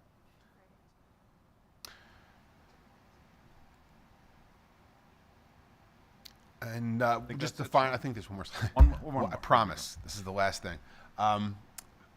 Looking at revising how we audit and consider course prerequisites, we specifically are reevaluating the prerequisites that students have to take or that they have to achieve in order to take another course. If a student wishes to take a course or to challenge themselves, we're kind of taking pause at saying that they cannot take it because of a course that they took before, or maybe like if, hey, listen, I didn't do also, like I really want to take that course, but I didn't take this prerequisite. Why can't I have access to that? Is a lot of question that we sometimes face, and you know what? I think we're really asking ourselves the same questions, like why couldn't a student access a course that maybe they didn't take, because they didn't take this honors level course in the previous year. Why can't they take the honors level next year because they didn't? So those types of things, and just taking a look at what we currently have in front of us. That's across all course types, is what Yes. you're saying. Okay. I remember we've had conversations about that in previous years, so I think that's really helpful to have that be ongoing, Yes, for sure. we're continuing that work. I have one thing with regards to program planning. I had sent an email a little earlier today with regard to a conversation that I had had a couple of different informal times about gym requirements. Are you prepared to talk about that, or would you like to table that until? It's on this topic, so. Yeah, I mean, that is on our docket of things to continue to discuss what the gym requirements are. That came up in a meeting the other day as we were talking about swimming. So Okay, yeah, but parlaying it to the lifeguard piece of that offering, I think, is really helpful for those that really want to be in the pool during the day. But I think, like, to your point about doing things a little differently and not just keeping it status quo, I think is really a timely conversation. So we'll take those messages and we'll roll them in, because Okay. this is an ongoing process. So as we're bringing this back in November, it's going to come back with some additional information as we've taken a look So at is it other your things that need to be included. is it your intention to bring it back here or to bring it to the board for? Bring it to the board for discussion. Okay. I And just then- want to understand where Yeah, we'll talk bring it to about the it. Board for discussion, and then bring it back to the board for finalization in December. Finalization in December. So back to this education committee in November. Well, I think we're coming to the board in November with the proposals. Okay. We'll have the discussion of the proposals again at the education committee, Okay. and then we will have the finalization and approval in December. Okay. I just want to be transparent with the timing of things, of whether or not I know that the high school gets under the gun once the scheduling starts, so I don't want to hold them off. If we're going to need to have this set in stone at the November meeting, I just want to make sure that we're capturing as much as we can for next school year. Yes. Thank you. Thank you, Mr. Burke. Welcome. Okay. Good evening, everyone. Gifted Proposals, Gifted Education. This is a two-part presentation this evening. Part one of the presentation will focus on our universal screener, and part two will focus on our gifted referral and identification process as a whole for kindergarten through 8th grade. At the heart of this work is educational equity and our district's commitment to upholding educational equity as we've memorialized in Policy 832. And with educational equity, we want to ensure that all of our students have access to the resources and opportunities that they need in order to advance.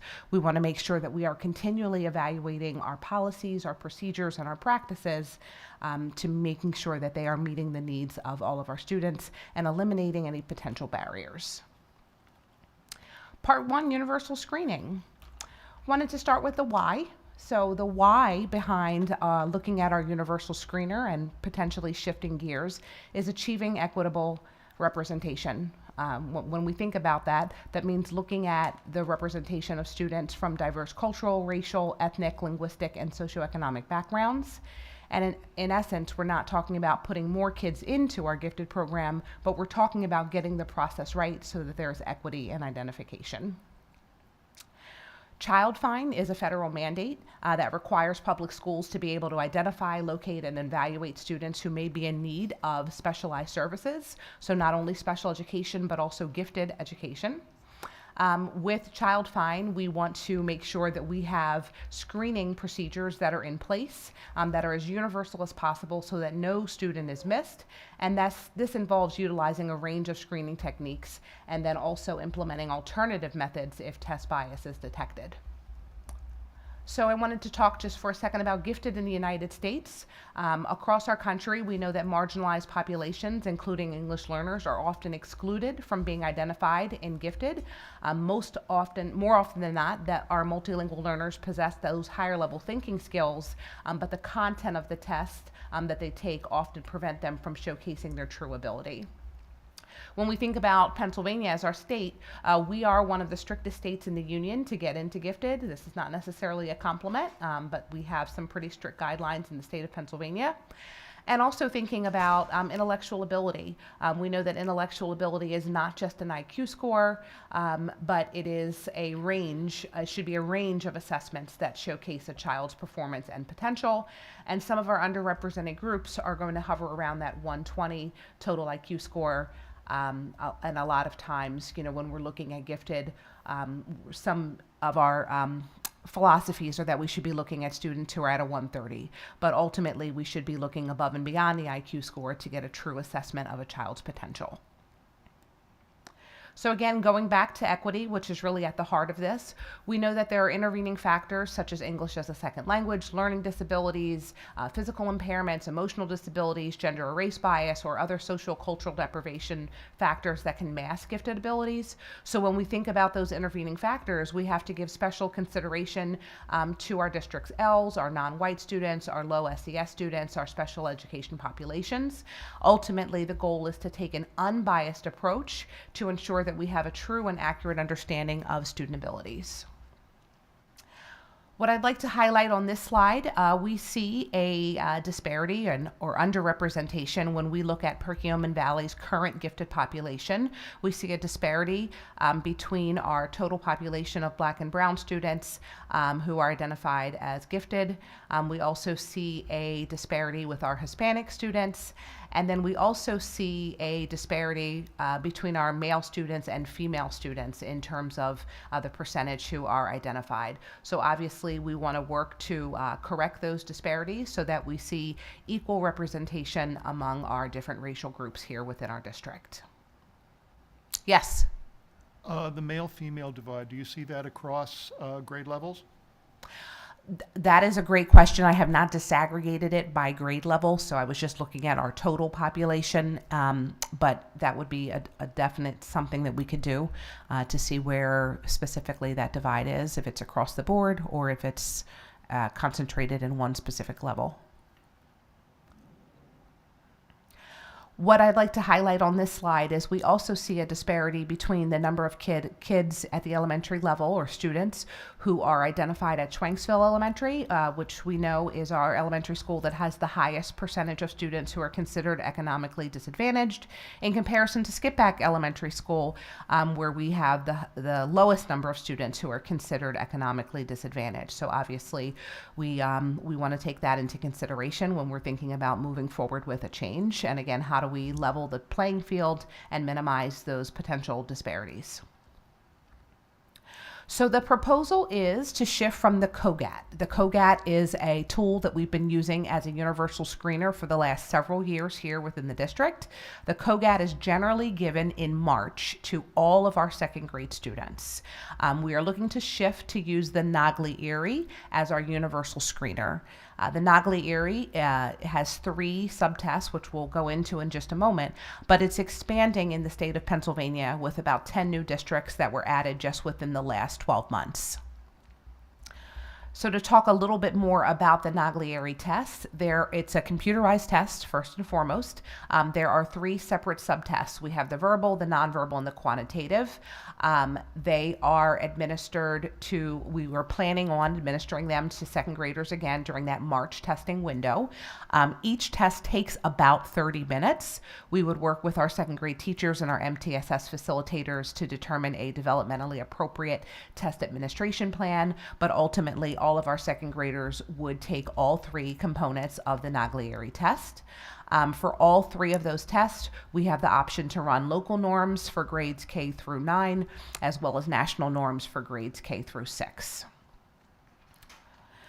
This slide presents some sample problems directly from the Nagley-Erie book so that you have a perspective on what students would see when they are engaged in the test. There's also a video linked in the presentation which tells you a little bit of an overview regarding the Nagley-Erie.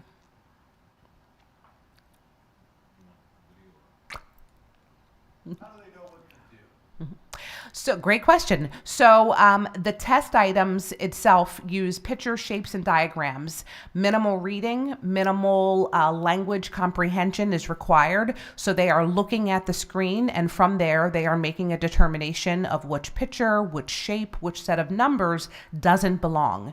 By minimizing verbal expression from the test directions and the response format, it makes the test accessible regardless of what prior language or prior knowledge you have. So there's no verbal directions being administered in the Nagley-Erie test. They are strictly looking at pictures and from there having to make a determination of the appropriate response.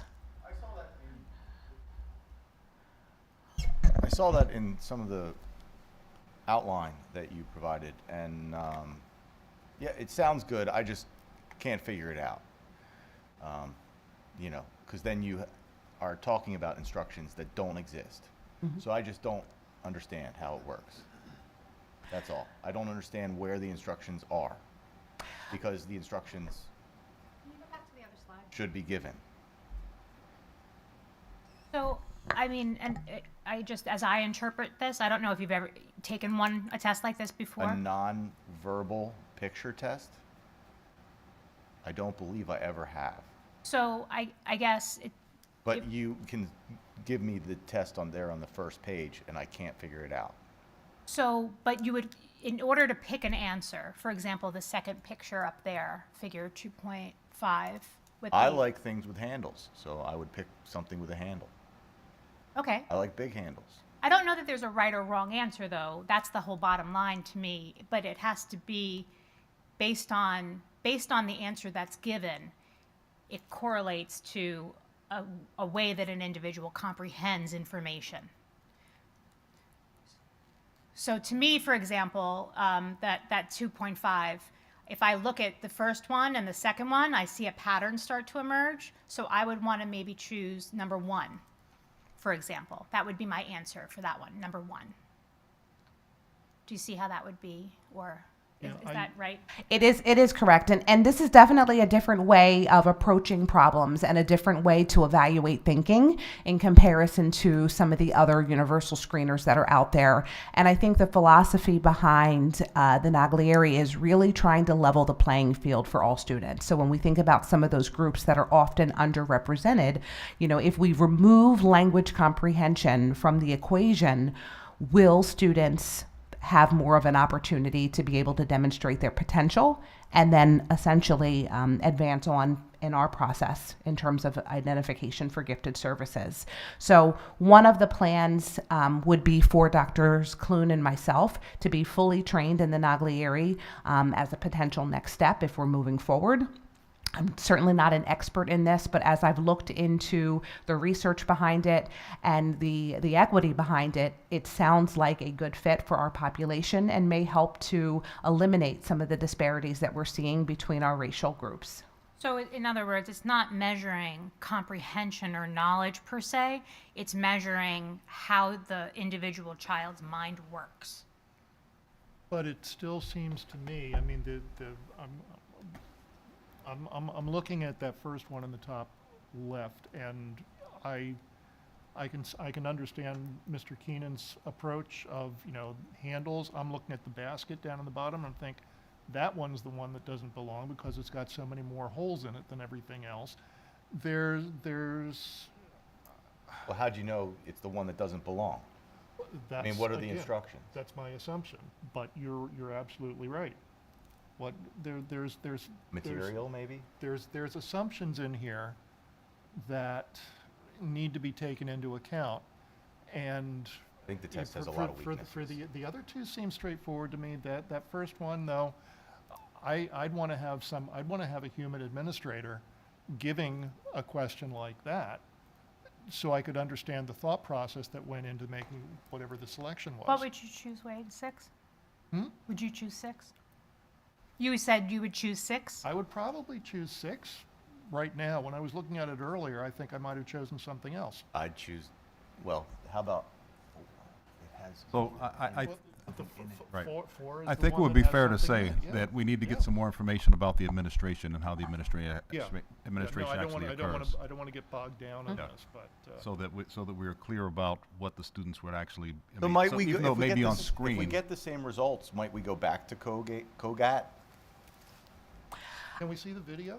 I mean, We can show the video. I mean, the goal is equitable identification, and obviously, if we put a universal screener in place, and it does not help us to achieve that goal, then we're going to reevaluate and You might be- potentially look at other options. equitable what? Identification. Right. There's nothing to say we're not doing it right. So if we change tests, we might very well get the exact same results, which would verify that that's just the result we get. So if we change tests and we get the exact same result, are you just going to change tests until you get the result you want? So I think our commitment is continually evaluating our policies, procedures, and practices to make sure they're meeting the needs of all students. And if we put something in place that doesn't seem to be achieving the goal, then we are obligated to evaluate where we go from there in order to support the needs of our students. Right now, we do see disparities between our racial groups. We also see disparities with our economically disadvantaged students. What we're trying to do is minimize those disparities. Changing a universal screener is a good starting point, but I think there's many more layers to The how we differences achieve have equity. nothing to do with race. Like, there's So, no basis the act- whatever to mention race with respect to the testing. Mr. Keenan, so the Race has action nothing step to do with how you test on these tests. The action step that's being proposed this evening, though, is a culmination of probably about 4 years' worth of gifted task force work that Dr. Champagne-Lee is taking on with Dr. Clune. And so what has been seen through regardless of the other universal screener, but what has been seen through test scores received, like PSAT scores, et cetera, the number of students in this district that are testing at advanced, above proficient, advanced, does not correlate appropriately with the number of students that we have in our gifted services as a school district. So what we had as a task force tasked administration with was figuring out why that is, why all of the students that could potentially qualify for gifted services, which is an IEP, it's a GIEP, why those students are not being captured. And so this suggestion is an action step to right that hole.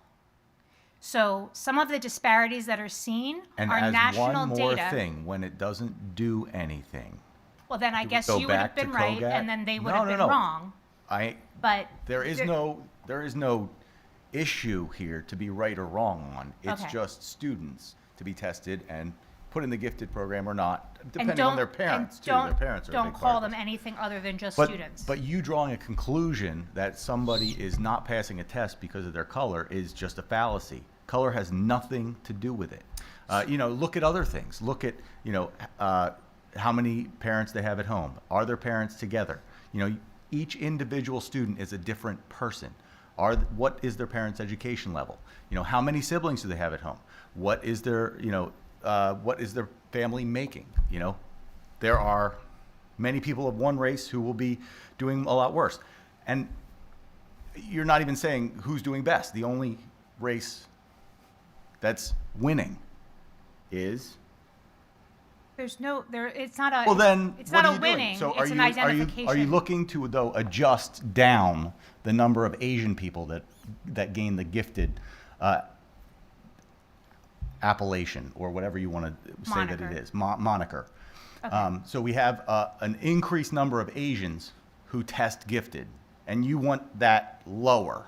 That's right. I think that's what you're saying. I think I the, don't the think purpose. I've heard that at all. That's what I'm hearing. The purpose here, though, is to capture everyone that That would is not qualify. equitable. That would qualify for services. That's what's not equitable, though, right?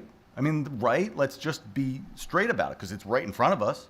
So the thing that's upsetting you is the vernacular that was used about equity, or because is it that you're not in support about a universal screener? Like which part Don't see race. All right, we don't see race. Mr. We Keenan, you don't see race, which is okay. Correct. I got it, and that's okay. That's your prerogative, but that has nothing to do with the statistics and the data that are around national standards for giftedness And I'm just versus talking what to our you about reflection what of the you're district saying is. about your racial description. You are Not my saying description. That's data that's that reported it is on. not, in your world, it is not equitable that Asian students are being gifted at twice the rate they should be. That is not right. When did I say that? That's what's not equitable about these numbers, and that has to be changed. When did I say that? In my You world. said that these numbers are not equitable. So you tell me which of these numbers is not equitable. I didn't say that. I didn't say that the numbers aren't equitable. That wasn't what I said to you. Was that the data that we had seen as a gifted task force Yeah.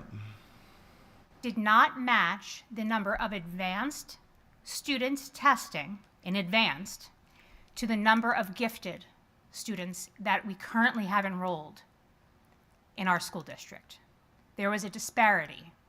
If you have, out of 5,000 students, 3,000 of them testing advanced in math and ELA, and we only have, whatever the number was, 400 students that are getting gifted services, that means that we have students that are not taking coursework that is aligned with the rigor that they really do require based on their mental ability. So wait, you were saying there was more gifted than are being in the gifted program? Was that what? That is the purpose of a universal screener. I am not an educator. I am just somebody with common sense. Oh, no. Well, you're talking about the purpose of a universal screener now, which is No, that is the purpose of the the presentation. Is the purpose of the presentation is whether or not the universal screener should be changed from the one that we're currently using and using as an identification. Now, I don't understand that every single child gets that in second grade. I don't know if that has always been the case. I don't know the answer. That was one of my questions to Mr. Mitchell, because I don't believe that my child had it in second grade. I actually asked for screening. So I don't know if it was... That is the current process. Okay. At least it has been for the last few years. Okay. There are a couple exceptions when you think about students who have complex disabilities or students who are already identified as gifted. They wouldn't be taking the screener in second grade. Sure. But for the most part, the majority of second graders are taking it during that March assessment window. Okay, and to Mr. Keenan's point about a whole child picture, I think, when you look at the numbers of the disparities between elementary schools, the conversations that had come out of the task force were that based on parent awareness and advocacy, sometimes that plays a difference in who will get services. And this would eliminate some of that need for parents to really be advocates for their child as opposed to the child just speaking for themselves and how their mind works. Regardless of that being Asian or Black or underrepresented in some subgroup. So Okay. one of the burdens that we have in the system is that we look at information. And once we look at information, it raises questions for us. And we have to start to interrogate, well, what is it that's happening within the system? Because that's the only space we can control. So Can't control the system. no, we can control the system. We can control what we provide and how we provide it. You can control that you provide an equal test to every student. So, like I said, we can control what we can provide within the system. That is our area of control. When we see numbers that are the result of what's happening within the system, we have to interrogate those numbers and look to see if there are anything that's structural, anything procedural, anything that we're doing that may be contributing to some of the disparities that we see. Disparities, once they show up, need to be investigated because we want to see if those can be corrected. Assuming that there is any correction necessary, but Assuming that there's a correction that's necessary. So, but as I'm saying, I'm on this ride with you, and we change the tests, and you'll get the same results. so once we get to that spot, that's something that we'd actually figure out I'm if ready. that's what we need to do.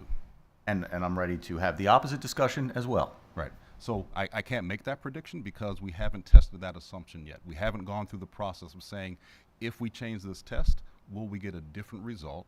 Not that we are using a test that is going to push the results in one way or the other, but do the results change based on a different intervention or based on a different screener?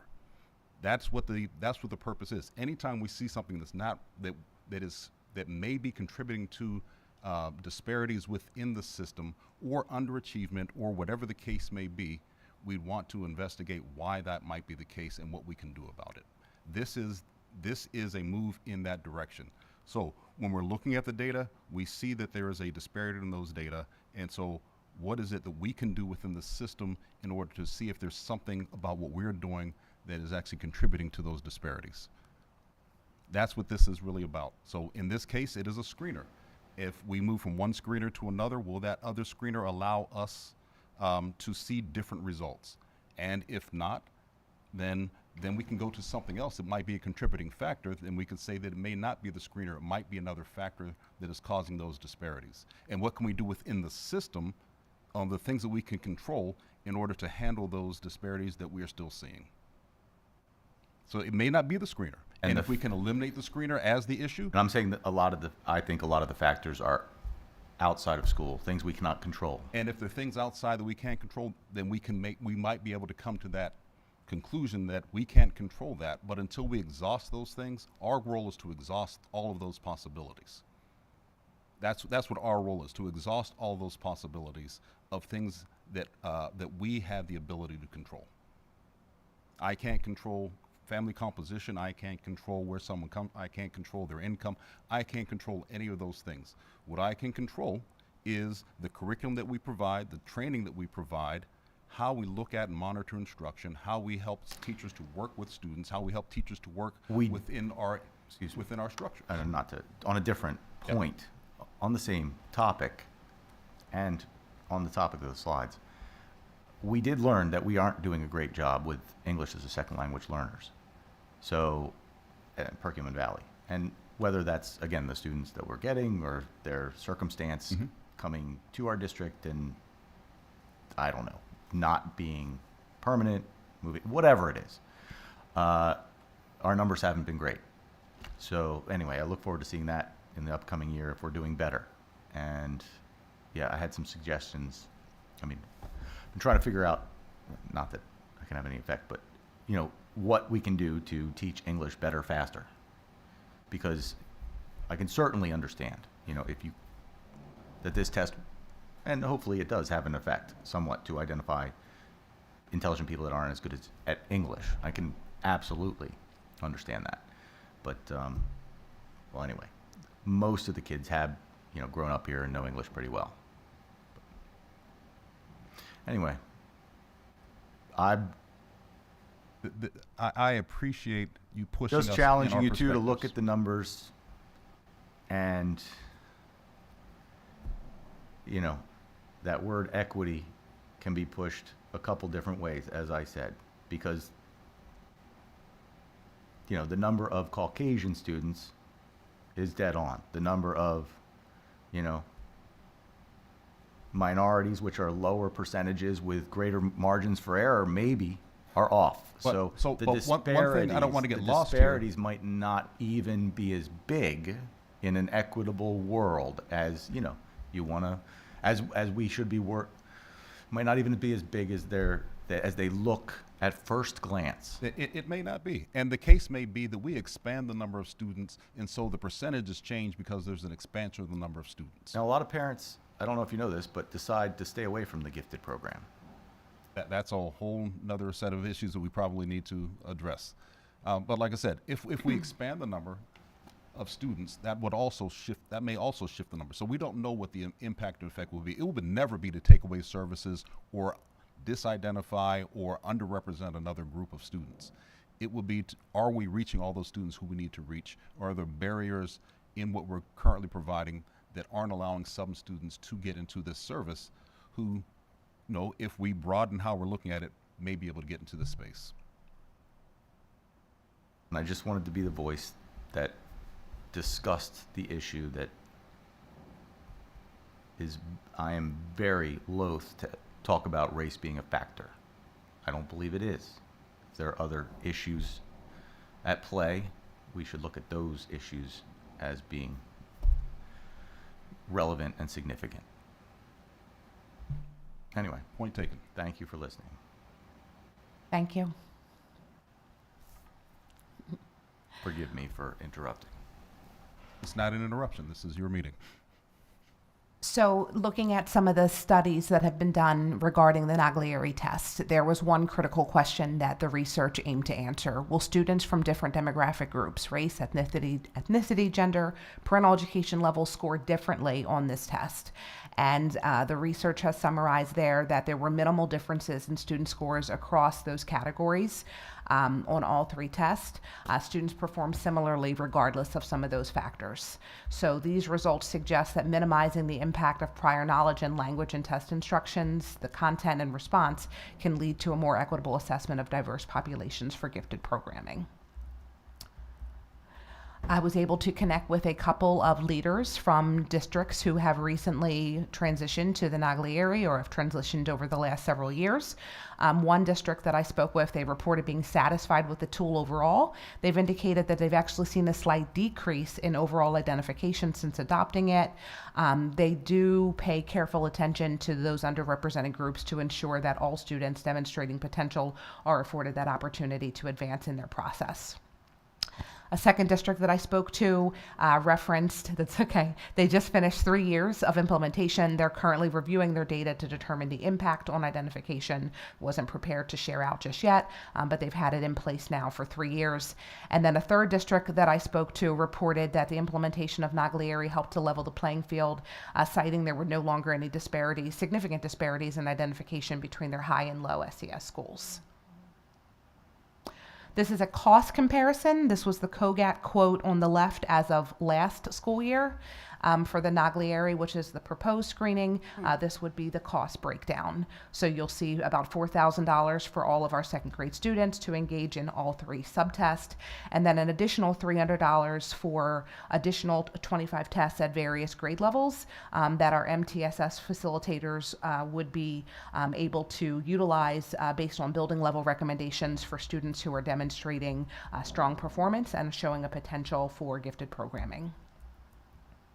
So the summary is we are looking at replacing the COGAT with the Naglieri effective this school year. In March is when our testing window is set. Again, the Naglieri tests are computerized. They would go in March again. Students who demonstrate exceptional performance, and that's based on those local and national norms, which Dr. Kloon and myself would be looking at, would be recommended for a full evaluation. So following the administration of the test, we will get the performance results. We will evaluate those results based on local and national norms. We will then make recommendations for students to be issued a permission to evaluate.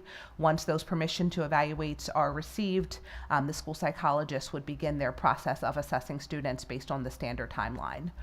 So in addition to grade 2, select students from grade 1, K and 1, and new move-ins in grades 3 through 8 based on MTSS team recommendations. Our MTSS teams are getting together frequently throughout the year to look at data, and if they have students who fall outside of that grade 2 space who they believe are demonstrating advanced performance above and beyond what's being offered in our general education curriculum, they can also make recommendations to give that child the Naglieri assessment.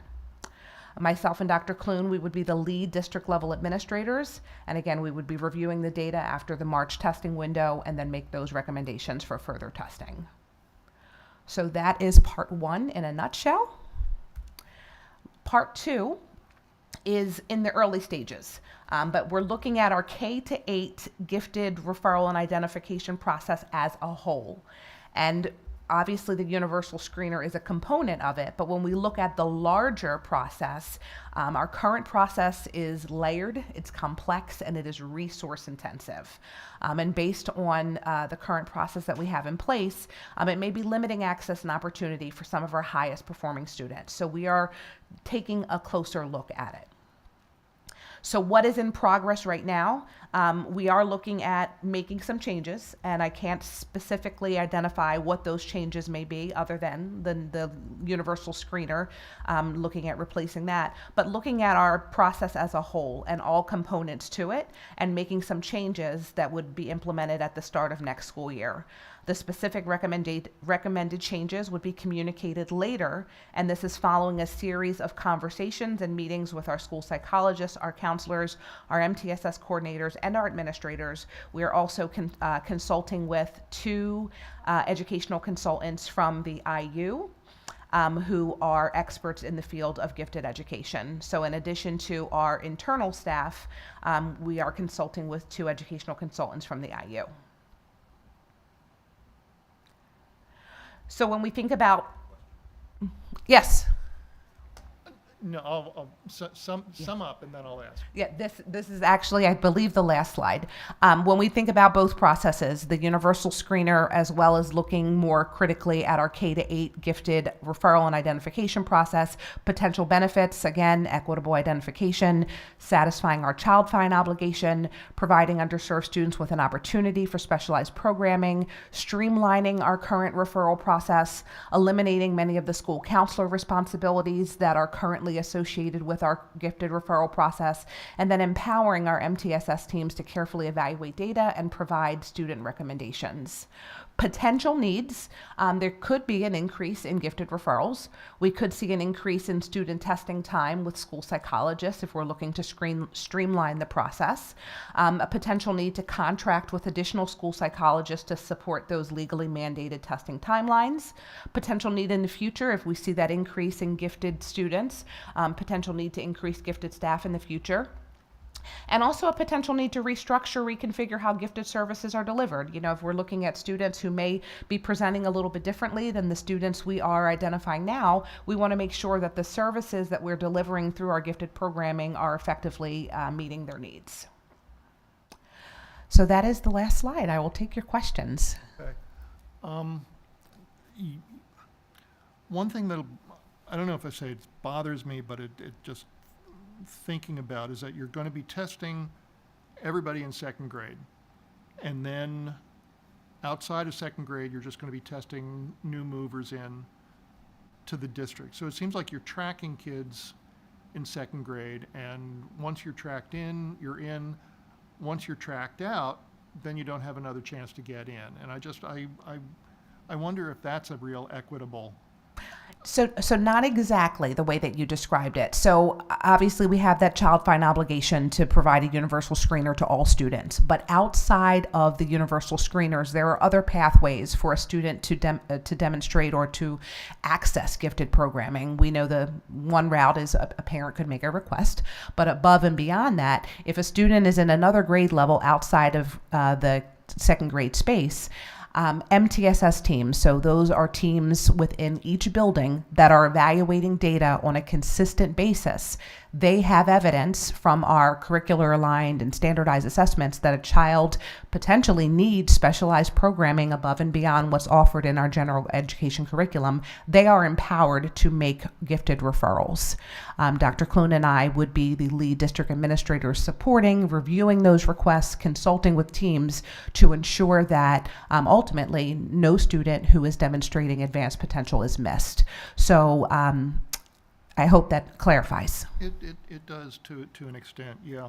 The other question I asked kind of gets into your second half of your presentation here, and we're talking about resource, and I think that's something that is concerning to me as well. To what extent is participation in a gifted program limited by the resources we have to administer it? I mean, if we had like 3 more gifted teachers in every school, would we be able to put more students into the program, or are we handling all the students that we've identified at this point? We absolutely are, because if we were seeing caseload sizes approaching the capacity, we would be recruiting additional gifted staff. We do closely monitor the caseloads, and any student who is demonstrating potential, school teams under our current model are absolutely empowered to make those referral recommendations.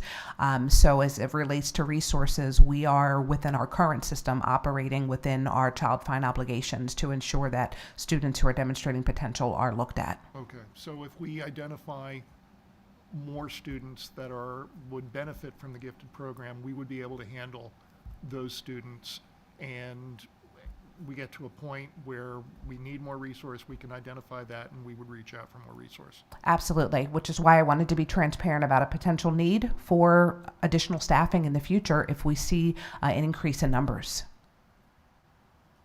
Good. Yes, another hand. I have a couple questions. Laura, when you were talking about the task force and the discrepancy between students testing at advanced levels and students being identified as gifted, are you referring to PSSA testing, STAR testing, like those? Across the board, that was what the conversation's really focused around, because when you look at the data in the data presentation that happens annually, you can see from the numbers that it does not correlate completely to the numbers of gifted and how we do gifted.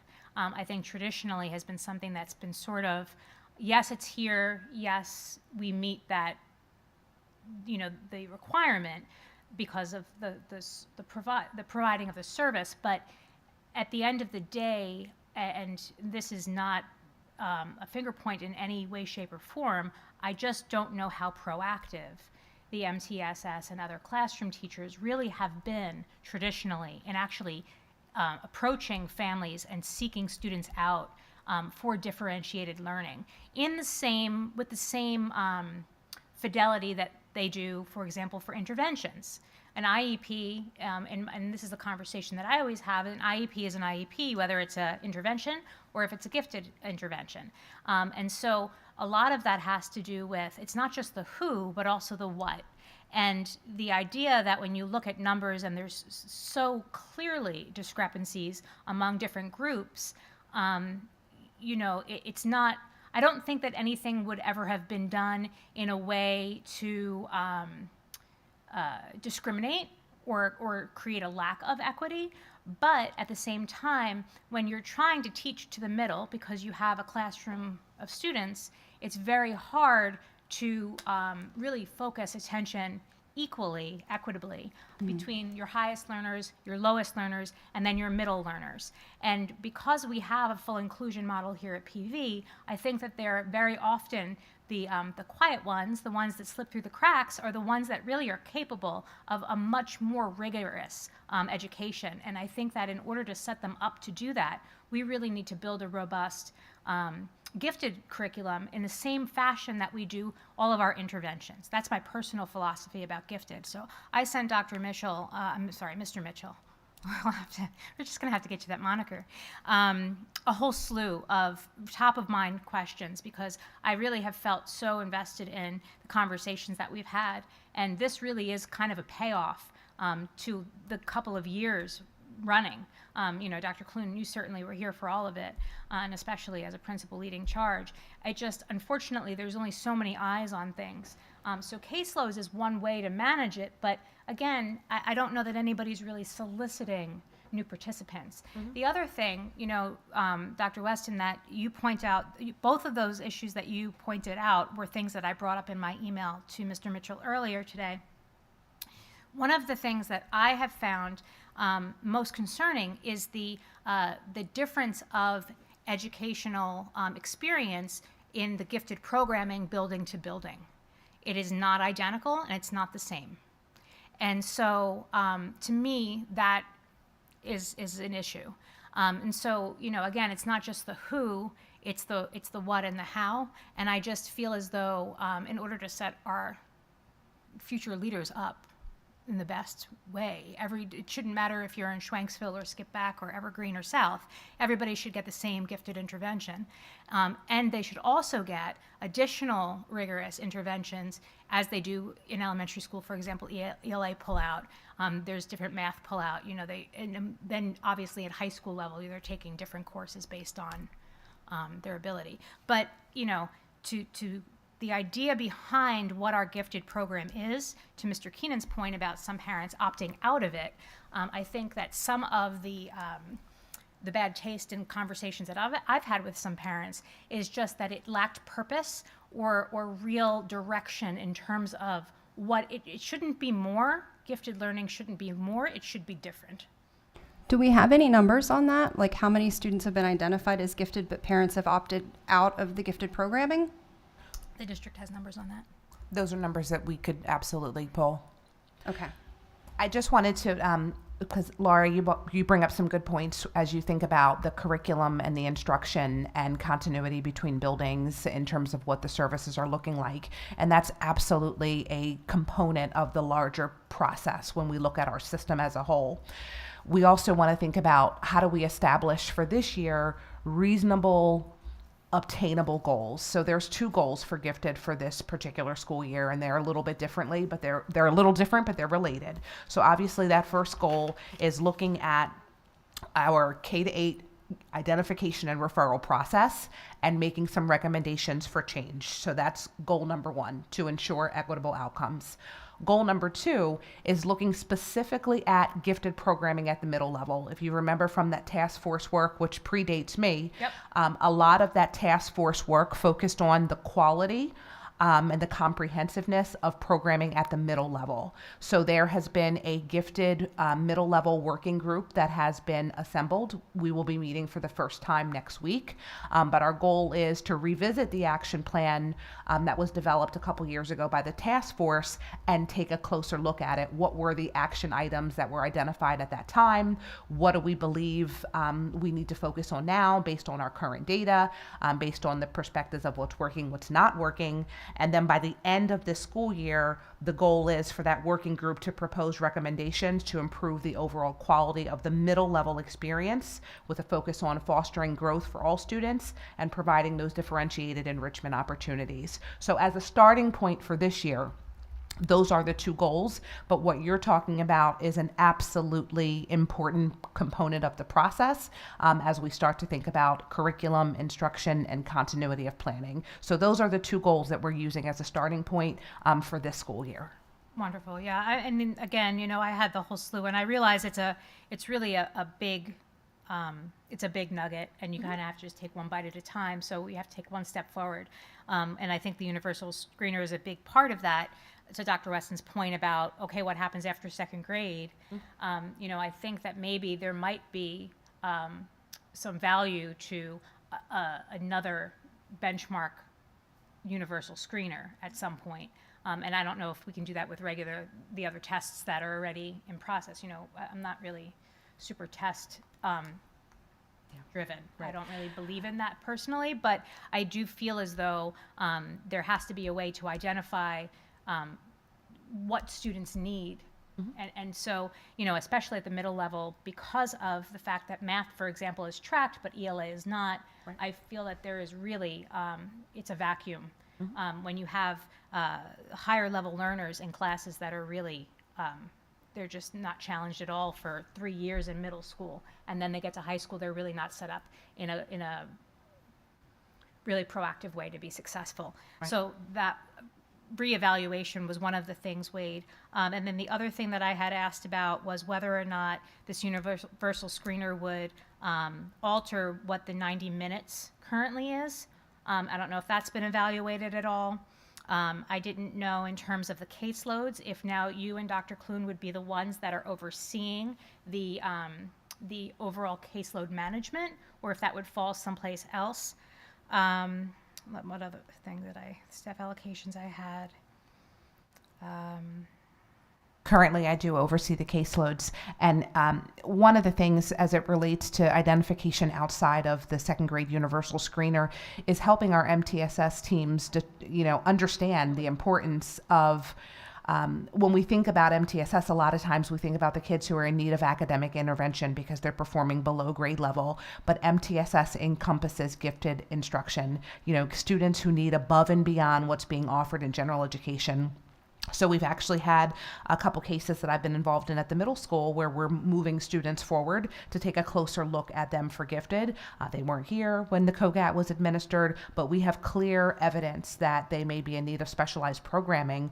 So helping MTSS teams recognize that they have the potential to be making these recommendations, these referrals. And when we're looking at data, we need to look at data for all kids. Yeah. And making sure that we are thoughtful about responding to what it is that data is telling us. Meeting them where they are. Right? Yes. Yeah, absolutely. I appreciate that. And that's, to me, I just keep saying the same thing over and over again, year after year, is that, the gifted services that we do provide, it's an enrichment as it stands. Mm-hmm. But again, that's not differentiated learning for those learners. Mm-hmm. Enrichment is enrichment, right? So there's a difference between the two things. And I think that, to me, more in-depth conversations, again, in ELA and at the middle level, that's something that is above and beyond enrichment. It's differentiated. And so, and it shouldn't be more, it should be different, right?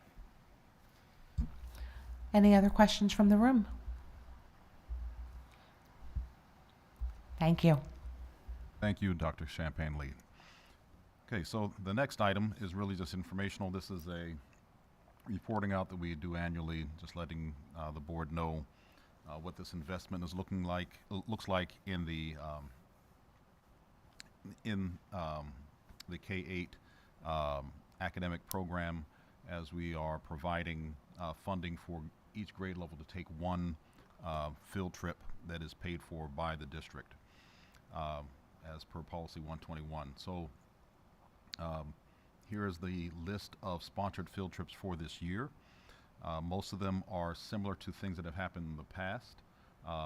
Flux Space last year, grade 4, was a pilot which the teams really enjoyed and appreciated, so they want to go back to Flux Space down in Norristown and continue to have that experience. 7th and 8th grade, they are making a change and going to Harrisburg and Philadelphia this year for historic experiences as well. The historic Philadelphia trip for 5th grade has shifted a bit as the curriculum shifted, so they're moving strictly from looking at the Revolutionary War to actually looking more at historic Philadelphia. The kindergarten trips are starting or actually in process at this point. So those are pretty exciting, getting the kindergarten children and their families to the pumpkin patch and hay rides in the local area. I have one question with regard to this for the middle level. I see that there's a lot of humanities-driven trips. There were a couple STEM trips at the middle level to the watershed. What was the other one? Crystal Cave. In past years, you're saying? In past years. So I'm wondering if these will take the place of that, or they'll just be in addition to. I see the note about there'll still be other ones, but. Correct.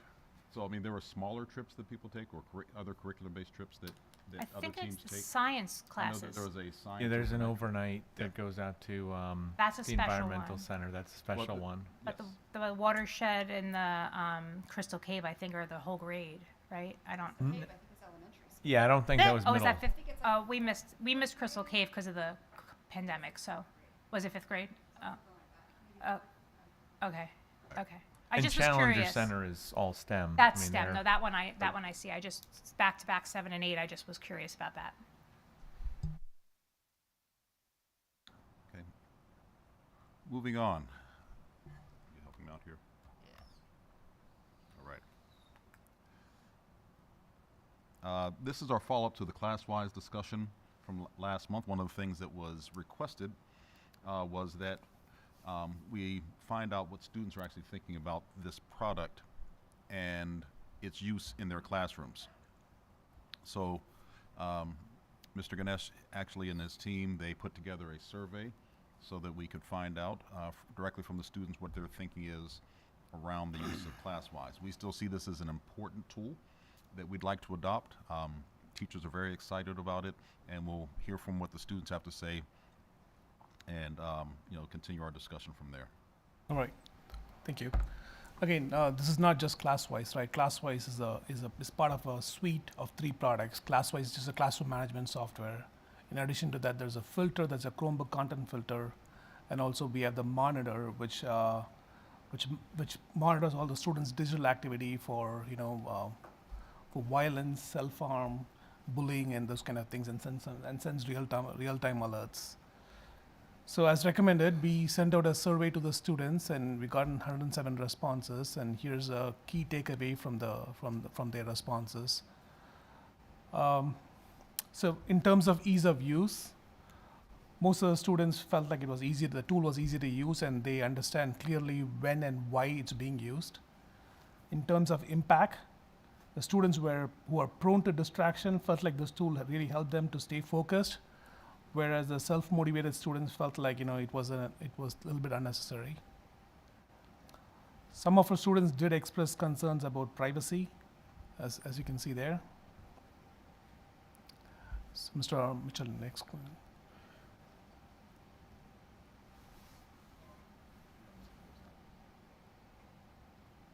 Yeah, that's good. I think next screen.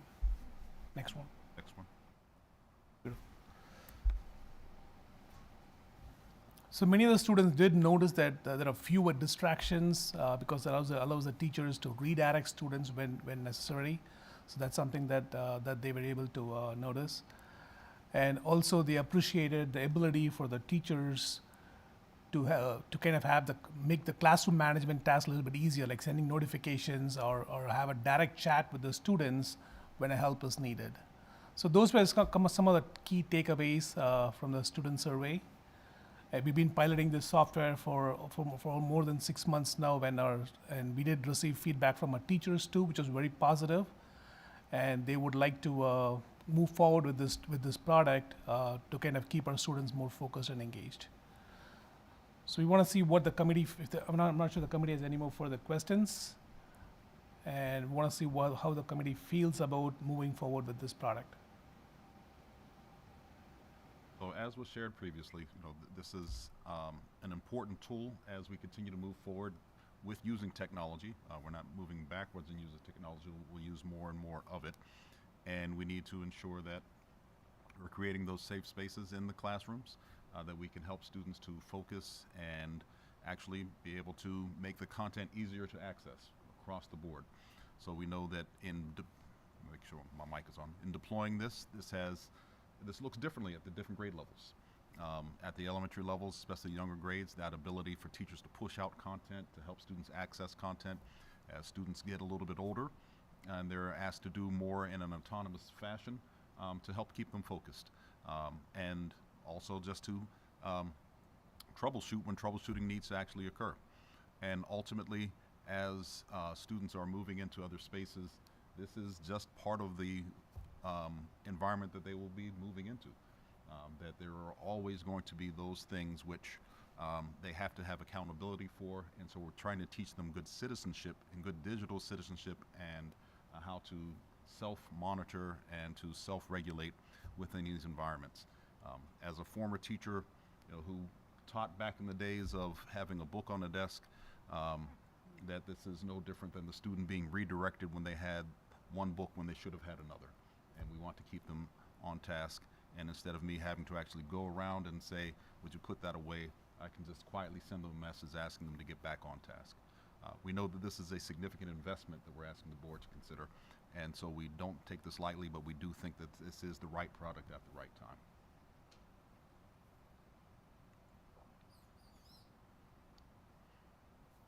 So are there any additional questions around class-wise and this entire suite?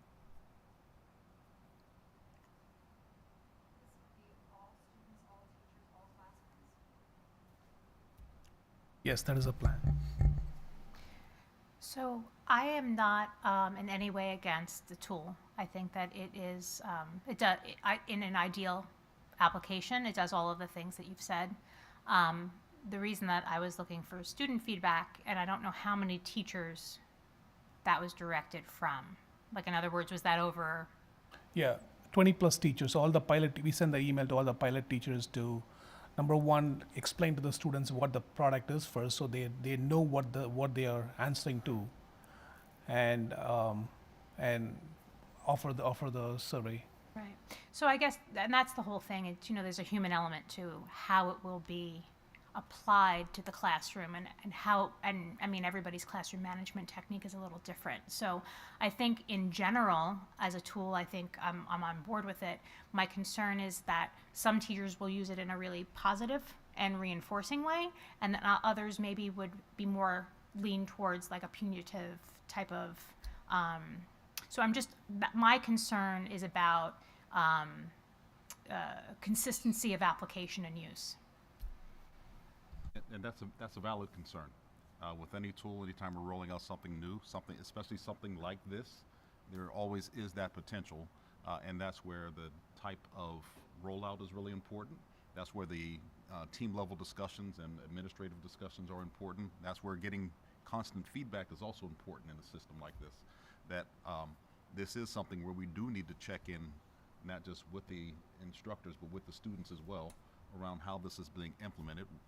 Do they feel that it is being used in ways that would be unproductive for them? And then we roll that back into how we work with our teachers. And the coaching involved with all Coaching, of that, of course. all those things. It's all a suite, and as this becomes more commonplace, then we minimize a lot of those other eventualities, because it just becomes background noise to what we do on a regular basis. As it should be. I mean, that to me, it should be, like you said, no different than put that book away to take this other book out. And so that's where my idea to have the students weigh in on what their experience with it was. A lot of information that I end up with is that class to class, universal rules are not followed universally. And so that's where I'm coming from with that. So from the committee perspective, I guess the question is, do we feel as though we should bring it to the board to vote? I know that there was a licensure expiration, or? So we were able to extend the pilot, so we're still piloting it. So that's no longer an issue. Okay. So it's not a timing issue, or? It is not a timing issue, Okay. no. So the purchase would be for the next school year, or when does that? Well, and if the committee is in favor, we would like to bring it to the November board meeting for possibly a January implementation. January. A December, a January. paid implementation. A paid in January. implementation, Okay. yes. All right. I mean, I'm okay with that. Mr. Keenan, are you okay with that? Class-wise? I mean, I'm a bigger fan. Okay, but in the instance of this being a tool for what we have, you want to just hit your mic on. Sure. No,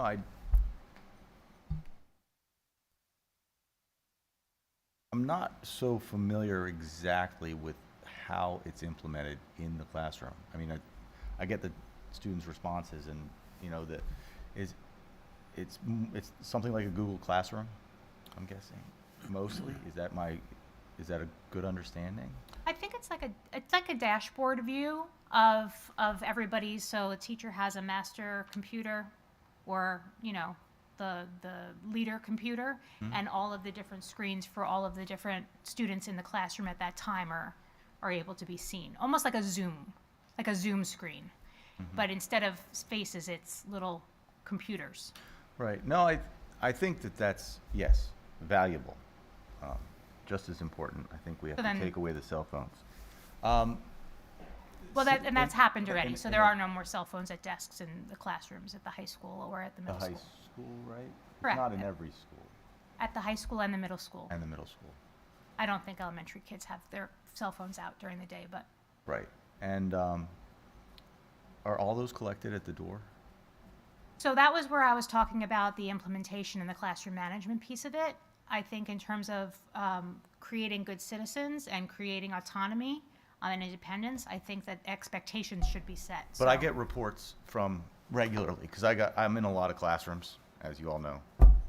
So I get reports that, yeah, there are often children using their screens for things that are not classroom approved. And the teacher catches them, I mean, from time to time. So if a teacher were not allowing that to happen in the first place, essentially, you know, the class all would probably be better off. And certainly the students that were doing that would be better off. Yeah, Mr. Burke left, but as I understand it, from what I've heard feedback-wise from the high school, it is universally not accepted for them to have them out at any point in Well, class. I'm talking about the classroom screens. You know what I mean? They can get anywhere. Oh. They're just places that they're not Thought you meant supposed to the be. cell phones. No. Sorry, I jumped back to. Sorry I about jumped that. back to the class-wise, you know, Gotcha. and then monitoring. No, and saying that this kind of thing is a pretty good idea, and there's nothing we can do about teachers who are mean. Well, that's not, I don't know if that's true. I mean, yeah, Coaching, I I think mean- leadership and coaching, I think would be Mr. Mitchell's response to that. But, so you're good that this comes to the board and we're going to pay for it? That's the question. I think that this product is a good product. Okay. Dr. Weston? Thumbs up. All right, bring it to the board. Thank you. Thank you. Okay, our last is also a follow-up. This is around AP exam fees. So this is a question that was raised around what it would look like if we were to think about paying for AP exams in one way or another. So the two screens you're going to see, the data may look a little bit different, and I was able to get the information from the school that gives us our real-time data. This was taken from the AP portal, so it will look slightly different than the information we got from the school's enrollment that we'll look at on the next screen, but they're roughly the same. So this is the total number of students. Those are individuals who are taking AP classes, which equal that number of total enrollments or total exam classes they're enrolled in. So 707 students enrolled in a total of 1,454 classes. This number is shifting. That 1427 to 27 on a daily basis as students are making different decisions. We have up until the middle of November to get this finalized before all the tests are enrolled. As we break this down by numbers of exams, so we have 294 students taking one exam down to 2 students who are taking 7 exams, which is pretty incredible. They take a full AP schedule, and they probably finished up all their other prerequisites, and so they're taking the APs as electives. Because remember, that covers like AP music theory. What other elective ones do we have? So, don't I mean, know. without identifying the students, so I can't tell you Oh, of course not. what they're Right. taking, but they were fairly rigorous schedules. Wouldn't expect AP music theory to be any less rigorous than AP American history. No, of for course not, example. but there's only 4 core subjects, so Yeah. that's why I'm saying if 7, it's got to be, it's the extra stuff. Wonder when they sleep. Correct. That's a good question. Those 2 kids don't have a study hall, that's for sure. Yeah. No study hall on those schedules. And if we're looking at what the cost analysis, so if we were to pay for one exam at $99 per student, that would be the $69,000 to cover that. If we wanted to pay for all AP exams, that would be the $143,000. Taking into account that there is a discount for economically disadvantaged students, if we identify them and they all were to take advantage of those discounts, we could reduce the price by, that $5,000 to $10,000 depending on the number of exams. So I know, Dr. Weston, you had asked for the slide previous, which I think is really a telling slide for sure. I wonder if Mr. Weaver, or I don't know, if you have an opinion about weighing in on perhaps an option to tier either reimbursement or coverage based Sort of on, the proration, first, the district pays for the first two or something like that. I mean, everybody's getting charged $99 a test, so $700 for one family to take 7 tests is really, that's significant. I mean, I realize there's only 2 children there, but, when you look at that discount option, Right. that in itself may be worthwhile. I don't know what everybody else feels about the money part of it.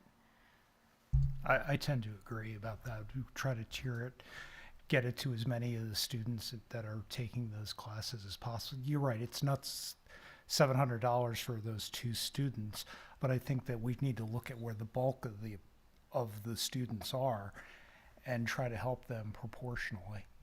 So maybe like the first 3 tests. So, so when you take a look in the first 3 exams, we'd be taking that first group there, so you're at 500, 600 exams approximately. Right. I guess I would assume, because of that 115, that 115 is included in 1 and 2. No, those are 115 students who are taking 3 exams. So each one of those numbers is. Oh, individual. And is that over their 4-year career, or is that No, in a that's this single year. year? Single year? That's right now. Okay, great. Nope, just wanted to make sure. Okay.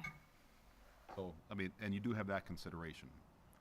Is this a one-time? Is this annually? So the students would do this every time they're taking AP exams. So, those are the questions that. Well, that's why if we tier it and the first however many are the district covered, then, there's a big difference between 3 and 4, right? On 115 to 46 is.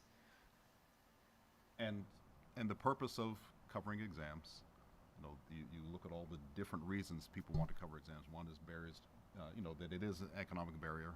It may serve to, once again, open up opportunities for families who may say that we don't want to take an AP exam. As we're increasing the number of AP exams and looking at AP potential as a tool to identify more students, it can also be an inducement. We have the discussion on the table. If the district decides they want to pay for the exams, does that make it then required to take the test? Because the district is paying for it, which is, I think, was the past practice. So there are a few different pieces of consideration as we go forward with this. I know that, once again, the high school, this is part of their ongoing discussion around what this should look like. Because people are already registering, the monies are being paid, this is probably isn't something we'd be able to look at this year, because we wouldn't want to look at reimbursements or anything else like that. This is part of a plan that would have to be put together for the future. You're probably not getting your money back this year, but as we're looking at developing the practice that we'd want to put in place, those are all the things we'd want to start considering. And so this is once again, one of these things that's really high on Dr. Fuller's list of things that we want to do. And part of this, tying it back into AP potential, is how we can get this opportunity to more students or if we're missing students, ensuring that finances might not be a barrier to them participating in the program. Did Dr. Fuller have a recommendation or a feeling as though what he wanted to advocate for? Not yet. He has not. Okay. Did you have something? Yeah, I don't want anybody to think I'm pushing back on this. It's not like that. I just want to also mention, and we all know that the students are getting ahead in college, and the $99 is instead of, if they pass, it's instead of $1,000, $5,000 course at college. So, Well, that's not universally true, though. Not every college takes the AP as credit. and I don't have those numbers. Neither do I. I just know that, to me, that wouldn't be the reason to take it. But I guess everybody's motivation would be different. And there are a number of students, and I think even one that came before us at some point in the last 3 years that said, I take an AP and I don't take The test. test, right. I Well, don't, we saw- I what just was don't it? want to. 27 I seem to super remember low. who said that. says- so. I don't remember either. Right But now, also that number 27, I mean, I don't know if I'm agreeing or if I'm pinning you down on that, but yeah, the number 27 to me did not look super high as to students that were intending to take it, and I'm not going to take the test. Well, the other question And it is, didn't- what was the reason what the was the reason? 27, Was right? it money? Was it money, right? Was it money? And and to what extent, do they have even any idea, about the test and what it means in possible financial benefit and how they'd be using it and what it means even to take it and sit for it in terms of value to them in their curriculum or whatever, in their personal development, maybe. But,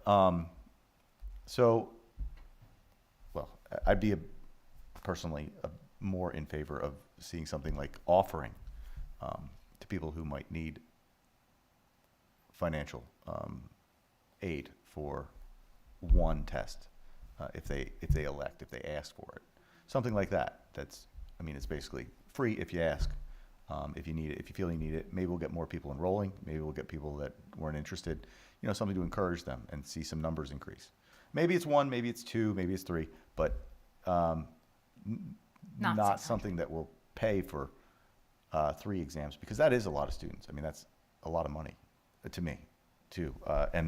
You said we had paid for it in the past. I'm not sure when that was. Been at least 10 years, from what I understand, since. And I don't know all the history of every AP course ever taught, which would be required to absolutely accurately, analyze but I think that a lot of the story is the increase in AP loads and AP courses and AP tests taken, to get those credits to get on.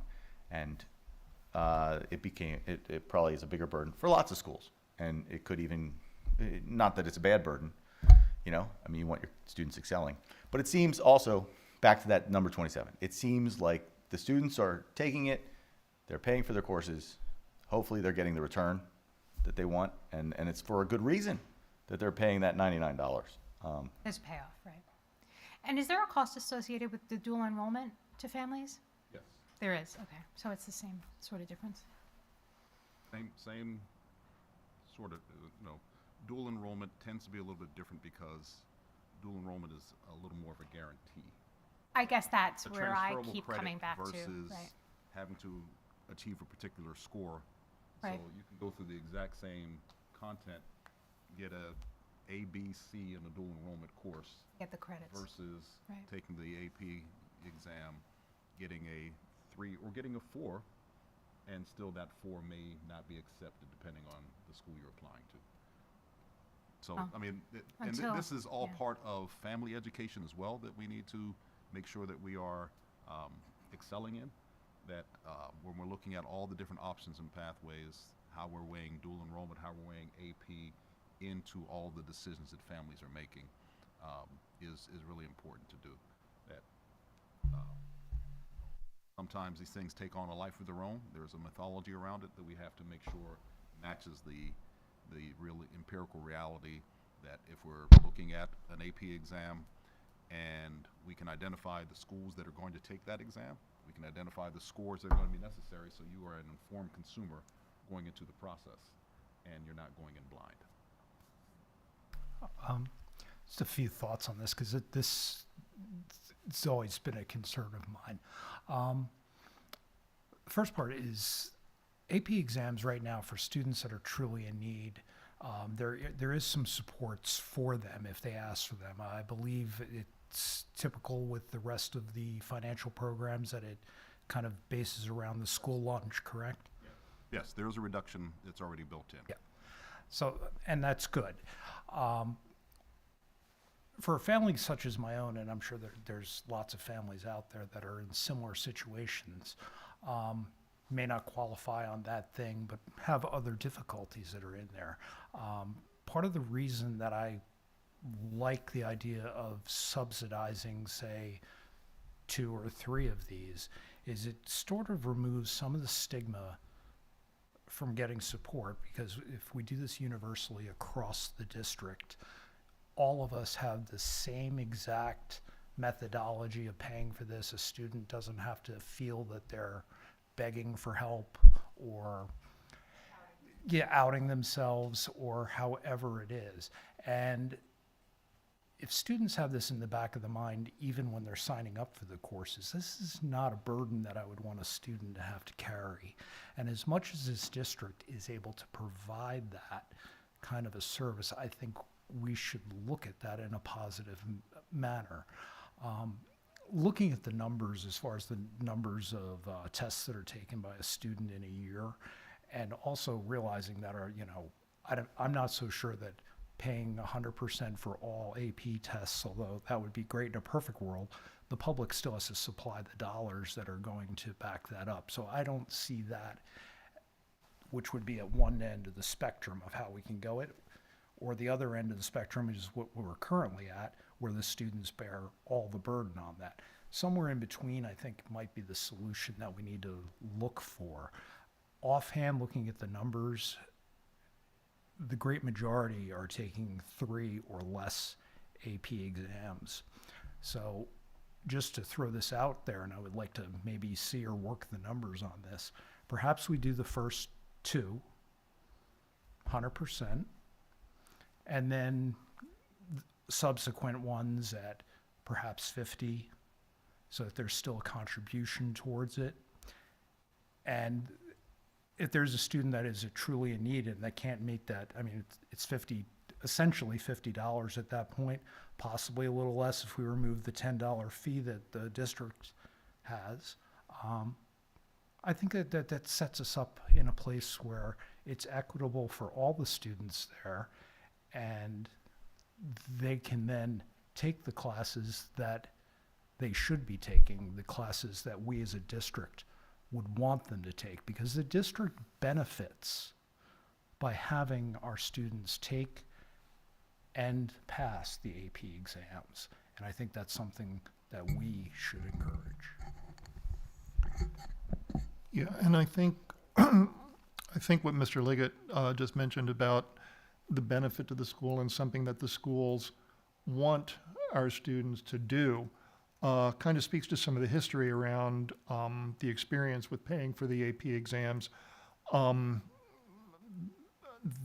At one point, and I think we still have this as a goal for our students, is to have as many students as possible take at least one AP course to basically extend themselves, challenge themselves, be as rigorous as they can be. Take at least one AP course and get a score of 3 or above on the exam.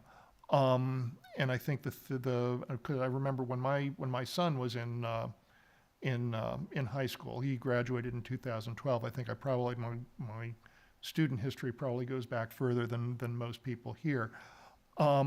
At that time, they did pay.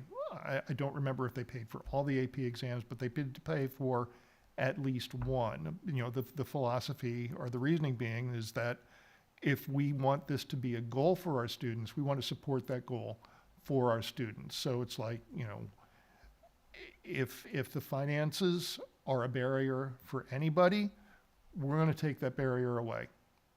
And I think that's kind of what prompted me to ask about this, is because I remember that this used to be something that we did, and I think it went away at some point during one of the some of the leaner financial times that the district was undergoing. But I think we may be past some of that now, and we can think about doing that again to support our student. Now, I think back then also, I don't think there was as much leeway or options for students to not take the exams. I think there was more of an expectation that if you're taking a course, you are going to take the exam. I think that was the expectation. Not so much anymore. I think it's easier to opt out now. But even so, I think if we're going to have this as an expectation or a goal for our students, we should be supporting that goal by, supporting the cost of the exam. It does seem like a lot to cover them all. I would say at least one, and then maybe prorating for additional ones up to, say, 3. We can think about that. I'd love to I'd love to have administration come with a proposal that they think they makes academic and fiscal sense. And that would be something for the board to consider. That was well said. I agree. I agree completely. And as I said, this is something that is currently on Dr. Fuller's in his planning, so that we will accelerate that so that we can come with a full proposal around what this would look like. So if there's no other discussion, that was our last item. I think we got to the end. So if there's any other discussion or any other comments or questions on any of these topics. Just only want to be clear about what our takeaways are in terms of board action for November. Board action is class-wise? Yep. Action was just for class-wise. Okay. Okay, because we're still holding on the AP. You're gonna do a little work with Right. the money, We won't have and any then proposal for then. program planning will be finalized recommendations. Correct. For Program November. planning will be discussion, and then final in December. Okay. What about the recommendation for the universal screener? Naglieri. So, but that won't be board action. Will that be board action in November? You're looking to take it Oh, it will be- implemented by okay. March. Okay, I just want to make sure we don't miss anything in terms of, having it not get on the agenda for November, and then review for a vote. Thank you very much. Okay. Thank you, everyone.